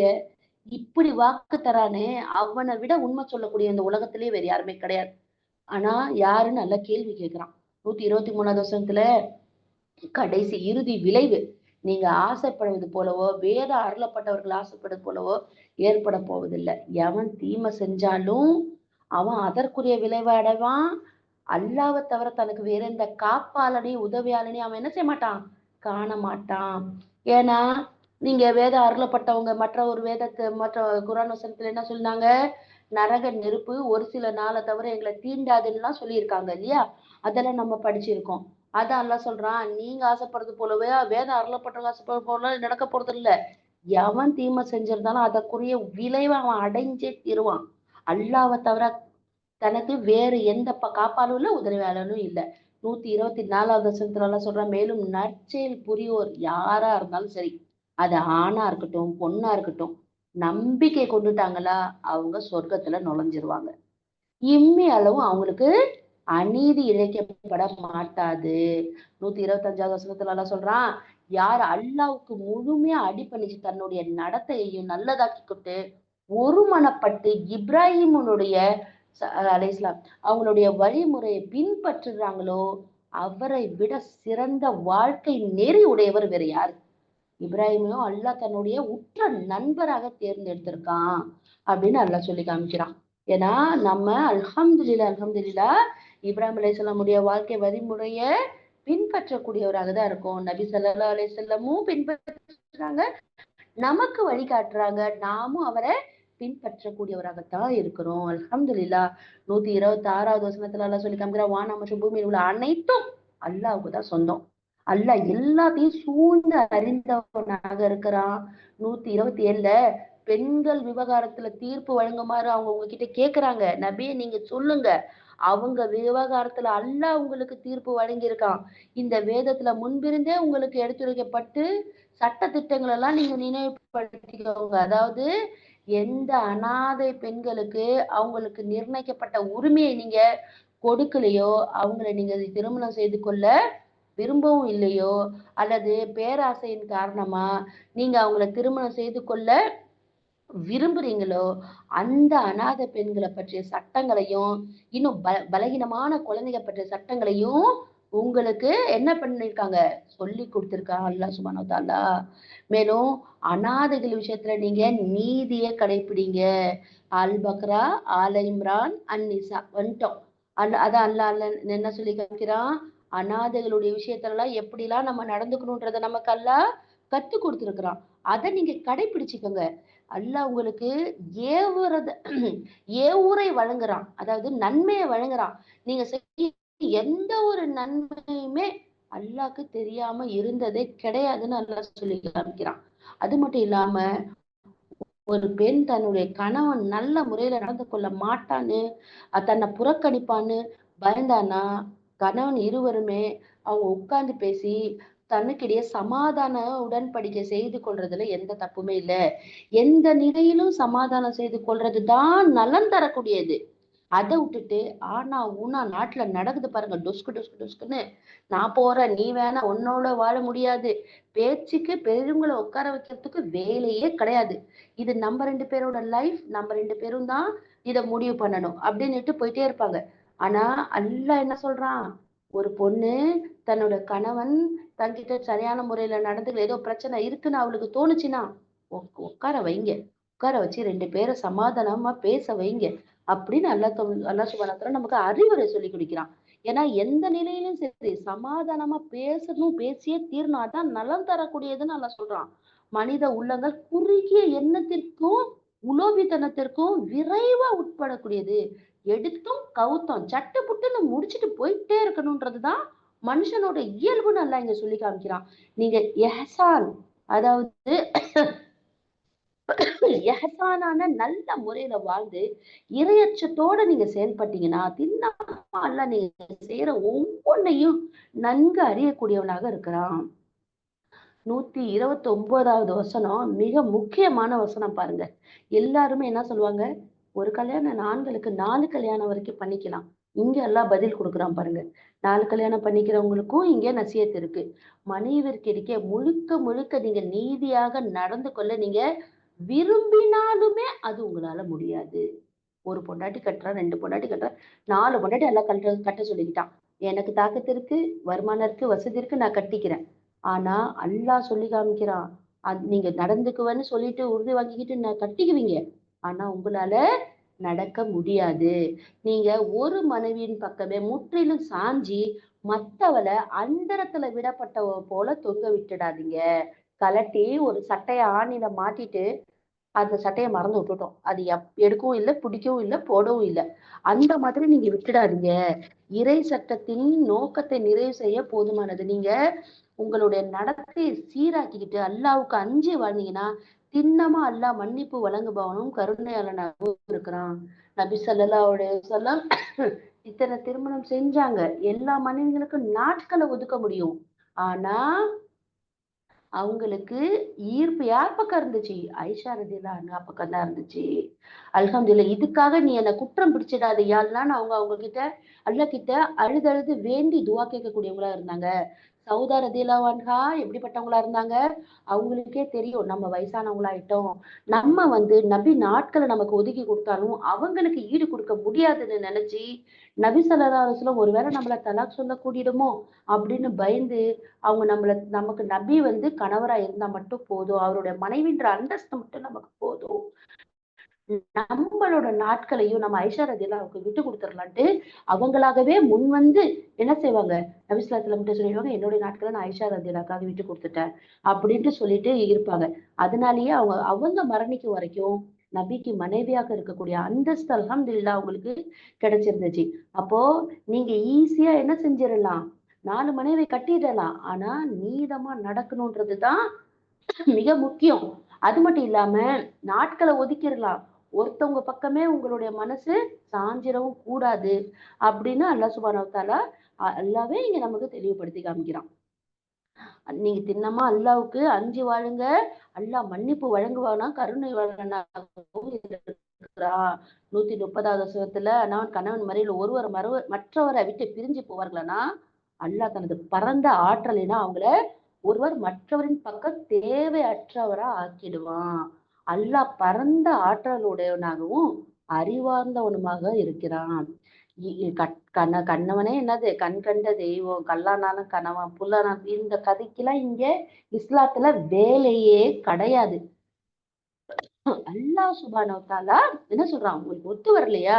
மற்றவர் பிரிஞ்சு போயிட்டீங்கன்னா நீங்க உங்களோட ஆற்றலால உங்களுக்கு ஒண்ணு தேடிக்கோங்க, அவங்க தேடிப்பாங்க.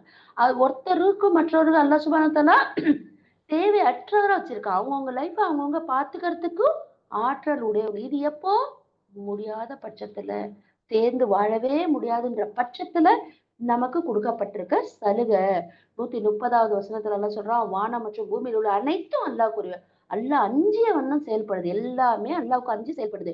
உங்களுக்கு முன்னால வேதம் வழங்கப்பட்டவங்களுக்கும் அல்லாஹ் சுப்ஹானஹு வ தஆலா என்ன செஞ்சிருக்கான்? அறிவுறுத்திருக்கான். இப்ப அது உங்களுக்கும் அதையே அறிவுறுத்துறான். நீங்க நம்பிக்கை இல்லைன்னா நீங்க நம்பவில்லையெனில் நம்பாத இருங்க. வானங்களில் உள்ளவையும் பூமியில் உள்ளவையும் சின்னமா நிச்சயமா அல்லாஹ்வுக்கே உரியன என்பதுல நீங்க நினைவுல வச்சுக்கோங்க. ஏன்னா அல்லாஹ் தேவைகள் அற்றவனாகவும் அனைத்து புகழுக்கும் உரியவனாகவும் இருக்கிறான். அவனுக்கு எந்த தேவையுமே கிடையாது. பசி, தாகம், தூக்கம் எதுக்குமே அவனுக்கு தேவையே இல்லை. 132ல சொல்றான், வானம் பூமியில் உள்ள அனைத்திற்கும் அல்லாவே உரிமையாளன் ஆவான். அவற்றின் பொறுப்புகளை ஏற்க அவனே போதுமானவன். எல்லாத்துக்குமே பொறுப்பு யாரு? அல்லாஹ்தான் சொல்லி காமிக்கிறான். மனிதர்களே, அவன் நினைச்சா உங்களை நவுத்திட்டு உங்களுக்கு பகரமா மற்றவங்களை கொண்டு வருவான். இவ்வாறு செய்ய அல்லாஹ் முழு வலிமை பெற்று இருக்கிறான். ஆனா நம்ம மேல ரஹம் செஞ்சிருக்கிறான். அல்ஹம்துலில்லாஹ். இம்மைக்குரிய பயனை மட்டும் நீங்க விரும்புறவங்க இருந்தா அல்லாஹ்விடத்துல இம்மை மறுமை இரண்டிற்கும் நற்பயன் இருக்கின்றத தெரிஞ்சுக்கோங்க. மேலும் அல்லாஹ் யாவற்றையும் செவி ஒருவனாகவும் பார்ப்பவனாகவும் இருக்கிறான். மறுமைக்காக இம்மை இழந்துடக்கூடாது, இம்மைக்காக மறுமையையும் இழந்துடக்கூடாது. பேலன்ஸ் பண்ணி வாழ்க்கையை நடத்துங்கன்னு அல்லாஹ் நமக்கு நசியத் செய்றான். 135வது வசனத்துல சொல்றான், இறை நம்பிக்கை கொண்டவர்களே, நீங்கள் நீதியை கடைபிடிப்பவராகவும் அல்லாஹ்வுக்கு சான்று வழங்குபவராகவும் திகழுங்க. நீங்க செலுத்தும் நீதியில நீங்க வழங்கக்கூடிய ஒரு பஞ்சாயத்துக்கு போய் நீங்க நீதி வழங்குறீங்க. உங்களுக்கும் உங்க பெற்றோருக்கோ நெருங்கிய உறவுக்கோ நீங்க பாதகமா இருந்தாலும் சரிதான். நீங்க சரியான முறையில நீதி செலுத்தணும். நீங்க சாட்சி யாருக்காக சொல்றீங்களோ அவர் செல்வந்தரா இருந்தாலும் சரி, ஏழையா இருந்தாலும் சரிதான். நீங்க சொல்றது உங்களுடைய கருத்துல நீங்க உண்மையாளரா இருக்கணும். ஐயோ அவங்க என்ன நினைப்பாங்களோ, இவங்க என்ன நினைப்பாங்களோ, அவளுக்கு அப்படிதான் வேணும். இந்த கதைக்கெல்லாம் இங்க இடமே இல்லைன்னு நல்லா சொல்லி காமிக்கிறான். அல்லாஹ் அவர்களுடைய நலனில் உங்களை விட அதிக அக்கறை உள்ளவனாக இருக்கிறான். எனவே மன இச்சையை பின்பற்றி நீங்க என்ன செய்யாதீங்க, நீதி தவறிடாதீங்க.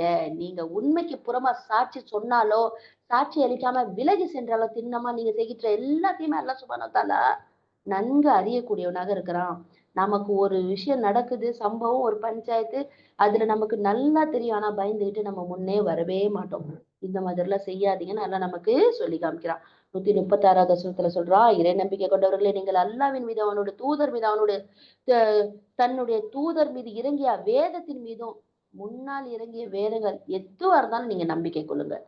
எவன் அல்லாவையும் அவனுடைய வானவர்களையும் அவனுடைய வேதங்களையும் அவனுடைய தூதர்களையும் மறுமை நாளையும் மறுக்கிறானோ, அவன் வழி கேட்டுலதான் உழண்டுட்டு வெகு தூரம் போயிட்டு இருக்கான் அப்படின்னு நல்லா சொல்லி காமிக்கிறான். அது மட்டும் இல்லாம 137 அல்ல சொல்றான், எவர்கள் நம்பிக்கை கொண்ட பின்னர் நிராகரித்தாலோ, மறுபடியும் நம்பிக்கை கொண்டு அதுக்கு பிறகு நிராகரிக்கிறாங்களோ, அவங்க நிராகரிப்புல தீவிரமா மூழ்கி கொண்டே போறாங்க. அந்த மாதிரி இருக்கக்கூடியவங்கள அல்லாஹ் ஒரு போதும் மன்னிக்கவே மாட்டான். மேலும் அவங்களுக்கு நேர்வழி காட்டவும் மாட்டான் அப்படின்னு அல்லாஹ் சுப்ஹானஹு வ தஆலா சொல்லி காமிக்கிறான். நயவஞ்சகர்களுக்கு திண்ணமா துன்புறுத்தும் தண்டனை இருக்கு அப்படின்னு அந்த நயவஞ்சகர்களுக்கு இது நற்செய்தியாம். இதை அறிவிச்சிட சொல்லி நபி ஸல்லல்லாஹு அலைஹி வஸல்லம் அல்லாஹ் சுப்ஹானஹு வ தஆலா சொல்லி காமிக்கிறான். 139வது வசனத்துல அல்லாஹ் சொல்றா, இவர்கள் இறை நம்பிக்கையாளர்களை விட்டுட்டு நிராகரிப்போரை தன்னுடைய நண்பர்களை எடுத்துக்கிறாங்க. இவங்க அந்த நிராகரிப்போர்கிட்ட கண்ணியத்தை தேடி போறாங்க.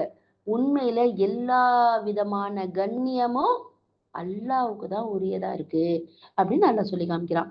140வது வசனத்துல சொல்றான், எங்காவது சிலரா அல்லாஹ்வுடைய திரு வசனங்கள் மறுத்துரைக்கப்படுவதையும் ஏளனம் செய்யப்படுறதையும் நீங்க கேட்டீங்கன்னா, அந்த பேச்சுல இருந்து அவங்க வேற பேச்சுக்கு மாறாத வரைக்கும் அந்த இடத்துல நீங்க உட்காரவே உட்காராதீங்க.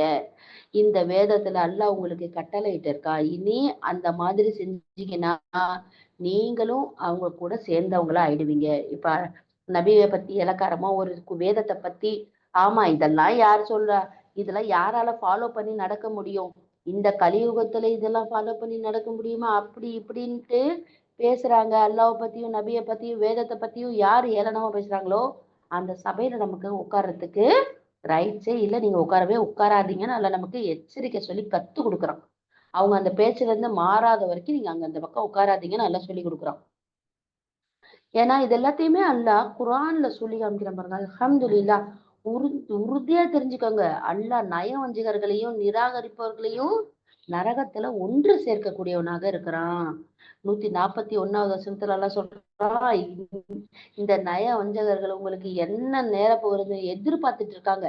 அல்லாஹ் கிட்ட இருந்து உங்களுக்கு வெற்றி கிடைச்சா நாங்க உங்களோட இருக்கலையா அப்படின்னு சொல்லுவாங்க, எங்களுக்கும் அந்த வெற்றியில பங்கு வேணும்ட்டு. நிராகரிப்போட கை ஓங்கி இருந்துச்சுன்னா உங்களுக்கு எதிராக நாங்க போரிட நாங்களும் சக்தி பெற்றிருக்கோம் இல்லையா அப்படின்னு சொல்லுவாங்க. இறை நம்பிக்கையாளரிடமிருந்து நாங்க உங்களை காப்பாற்றலையான்னு கேட்பாங்க. இந்த மாதிரி எல்லாம் சொல்லுவாங்க. உங்களுக்கும் அவங்களுக்கும் இதை குறித்து மறுமை நாள்ல அல்லாஹ் தீர்ப்பு வழங்குவான். அந்த தீர்ப்புல இறை நம்பிக்கையாளர்களுக்கு எதிராக நிராகரிப்பவர்கள் மேல் ஓங்கி வந்து சொல்றதுக்கு எந்த வழியுமே அல்லாஹ் ஏற்படுத்தி வச்சிருக்க மாட்டான். அவங்க நினைச்சுக்கலாம் நான் அங்க வந்து பிடிப்பேன்ட்டு, அதுக்கு ஒரு வழியுமே இருக்காதுன்னு நல்லா சொல்லி காமிக்கிறான். 142வது வசனத்துல எல்லாம் சொல்றான், இந்த நயவஞ்சகர்கள் அல்லாவை ஏமாத்துறாங்க, ஆனா உண்மையில அவங்க தன்னைத்தானே ஏமாத்துக்குள்ளாகுறாங்க. இவங்க யாரு நயவஞ்சகங்க, ஏந்து நின்னாங்கன்னா தொழுகைக்கு சோம்பலோட தான் நிப்பாங்க. ஏன்னா இவங்க மக்களுக்கு காட்டி கொள்றதுக்காக தான் தொழுவாங்க. இவங்க அல்லாவை குறைவாகவே நினைவு கூறுவார்கள். ஏற்கனவே நபி ஸல்லல்லாஹு அலைஹி வஸல்லம் நயவஞ்சகர்களுக்கு 3 டெஃபினிஷன் கொடுத்துருக்காங்க. அது மட்டும் இல்லாது அல்லாஹ் இங்கேயும் என்ன சொல்றான், யாரெல்லாம் தொழுகைக்காக போய் நின்னா சோம்பலோட நிக்கிறாங்களோ அவன் நயவஞ்சகர்கள், மக்களுக்கு காட்டிக்கிறதுக்காக தொழு நிக்கிறாங்களோ அவங்களும் நயவஞ்சகர்கள் அப்படின்னு அல்லாஹ் இங்க நமக்கு தெளிவுபடுத்தி காட்டுறான். நமக்கு நாமே சுய பரிசோதனை செய்து பார்த்துக்கணும், நம்ம எந்த லிஸ்ட்ல இருக்கிறோம்னு. குறைவாகவே அல்லாவை நினைக்கக்கூடியவர்களாகவும் இருப்பாங்க. 143 அல்லாஹ் சொல்லி காமிக்கிறான், முழுமையா இவர்களோடும் இல்லாமல் அவர்களோடும் இல்லாமல் இறை நம்பிக்கைக்கும் நிராகரிப்பு இடையில தடுமாறிட்டு நிக்கிறாங்களே, அல்லாஹ் எவனை வழி எடுக்கின்றானோ அவனை நேர்வழிப்படுத்த வேறு எந்த வழிவகையும் நீர் காண மாட்டீர். அல்லாஹ் இதாயத்து கொடுத்தாதான் உண்டு. அப்படின்னு அல்லாஹ் சுப்ஹானஹு வ தஆலா சொல்லி காமிக்கிறான். 144வது வசனத்துல இறை நம்பிக்கை கொண்டவர்களே, நம்பிக்கையாளர்களை விட்டுட்டு நிராகரிப்ப உங்களை நண்பர்களாக்கி கொள்ளாதீங்க. உங்களுக்கு எதிராக தெளிவான ஆதாரத்தை நீங்களே அல்லாஹ் கிட்ட கொடுத்துற விரும்புறீங்களா அப்படின்னு அல்லாஹ் கேட்கிறான். ஏன்னா நிராகரிப்பாளர்கள் கூட நம்ம நட்பு பாராட்டிக்கிட்டு இருந்தோம்னா நமக்கு எதிராக நாமளே ஆதாரத்தை அல்லாஹ் சுப்ஹானஹு வ தஆலா கொடுத்த மாதிரி அப்படின்னு அல்லாஹ் இங்க நமக்கு எச்சரிக்கைப்படுத்தி காமிக்கிறான். 145வது வசனத்துல நயவஞ்சகர்கள், நிச்சயமா நயவஞ்சகர்கள் நரகத்துடைய அடித்தட்டு எக்தம் லோ பாதத்துல கிடப்பாங்க. மேலும் அவங்களுக்கு உதவி செய்வோர் எவரும் இல்லை. நிராகரிப்போலரோட கூட நயவஞ்சகர்களை பத்தி அல்லாஹ் எந்த அளவுக்கு பயமுறுத்தி நமக்கு எச்சரிக்கை விடுத்துக்கிட்டே இருக்கா அப்படின்னாக்கா, அவங்க இந்த நயவஞ்சகர்கள் இரட்டை முகமுடையவர்கள். முன்னாடி ஒரு பேச்சு பேசுவாங்க, பின்னாடி ஒரு பேச்சு பேசுவாங்க. பேசுனா போய் பேசுவாங்க, வாக்களிச்சா மீறுவாங்க, நம்பிக்கை செஞ்சா மோசடி செய்வாங்க, தொழுதா காட்டுக்காக தொழுவாங்க, அது இல்லாம சோம்பலாகவும் நிற்பாங்க. இப்படிப்பட்ட குணங்கள் படைத்தவர்கள் எல்லாம் நரகத்தோடைய அடித்தட்டுல கிடப்பாங்க. அவங்களுக்கு உதவி செய்யறதுக்கு யாருமே கிடையாது. 146வது வசனத்துல எல்லாம் சொல்லி காமிக்கிறான்.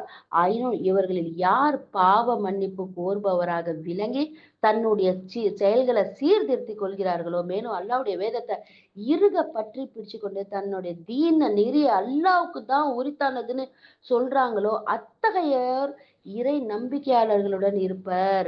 மேலும் இறை நம்பிக்கையாளர்களுக்கு அல்லாஹ் மகத்தான கூலிய விரைவில் கொடுப்பான் அப்படின்னு அல்லாஹ் இங்க சொல்லி காமிக்கிறான். 147வது வசனம், நீங்கள் நன்றி செலுத்துபவர்களாய் இருந்து இறை நம்பிக்கையின் வழியில் நடப்பீர்களாயின் உங்களை ஏன் அல்லாஹ் தண்டிக்க போறான் சொல்லுங்க. மேலும் அல்லாஹ் நன்றிய மதிப்பவனாகவும் யாவையும் நன்கு அறிந்தவனாகவும் இருக்கிறான். அல்ஹம்துலில்லாஹ். 147வது வசனத்தோட 5வது ஜூஸ் முடியுது. அல்லாஹ் நமக்கு என்ன தெளிவான வசனங்களை சொல்லி காமிக்கிறவங்க. நீங்க நன்றி செலுத்துபவரா இருந்தது இறை நம்பிக்கை இல்ல வழியில நீங்க நடந்தீங்கன்னா உங்களை எதுக்கு அல்லாஹ் தண்டிக்க போறான் சொல்லுங்க. அல்லாஹ் என்ன சொல்றான் மற்ற குர்ஆன் வசனங்கள்ல, ஒரு அதாவது ஒரு அட்டம் அளவுக்கு கூட நீங்க தண்டிக்கவோ மிகைப்படுத்தி வேதனைப்படுத்தப்படவோ நீங்க மாட்டீங்க. நம்மள தண்டிக்கிறதா இருந்தா நம்மளுடைய நோவினையின் காரணமாக, அதாவது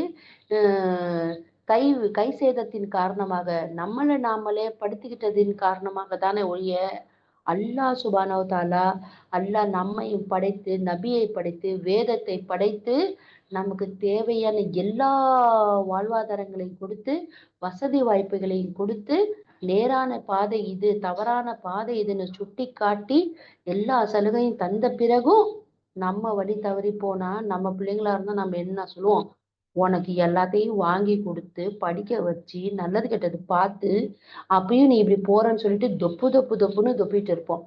அல்லாஹ் சுப்ஹானஹு வ தஆலா நமக்கு அந்த அளவுக்கு புரியுற மாதிரி தெளிவா நமக்கு சொல்லி காமிக்கிறான். உங்களை நான் ஏன் தண்டிக்க போறேன், நீங்க நல்லபடியா நடந்தீங்கன்னா. அல்ஹம்துலில்லாஹ். அல்லாஹ்வுக்கு நன்றி செலுத்தக்கூடியவர்களாக நம்ம இருக்கணும். ஒவ்வொரு அருளையும் புரிந்து அதற்கும் நன்றி செலுத்தக்கூடியவர்களாகவும் அல்லாஹ் சுப்ஹானஹு வ தஆலா நம்ம அனைவருடைய பாவங்களையும் மன்னித்து வரக்கூடிய இந்த ரமதானை, மகப்பேறு பெற்ற ரமதானை எல்லாரும் எல்லா வளங்களுமே புனிதமிக்க ரமதானில் அடைவதற்கு அல்லாஹ் போதுமாக்கி அருள் புரிவானாகன்னு சொல்லி என்னுடைய உரையை முடிச்சுக்கிறேன். வாஹிரு தாவானா அனில் ஹம்துலில்லாஹி ரபில் ஆலமீன். அஸ்ஸலாமு அலைக்கும் வரஹ்மத்துல்லாஹி வபரகாத்துஹு.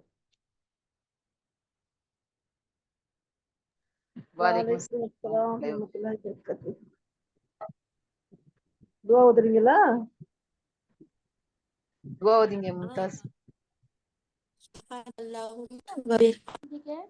அஷ்ஹது அல்லா இலாஹா இல்லா அன்த அஸ்தக்ஃபிருக வ அத்தூபு இலைக்.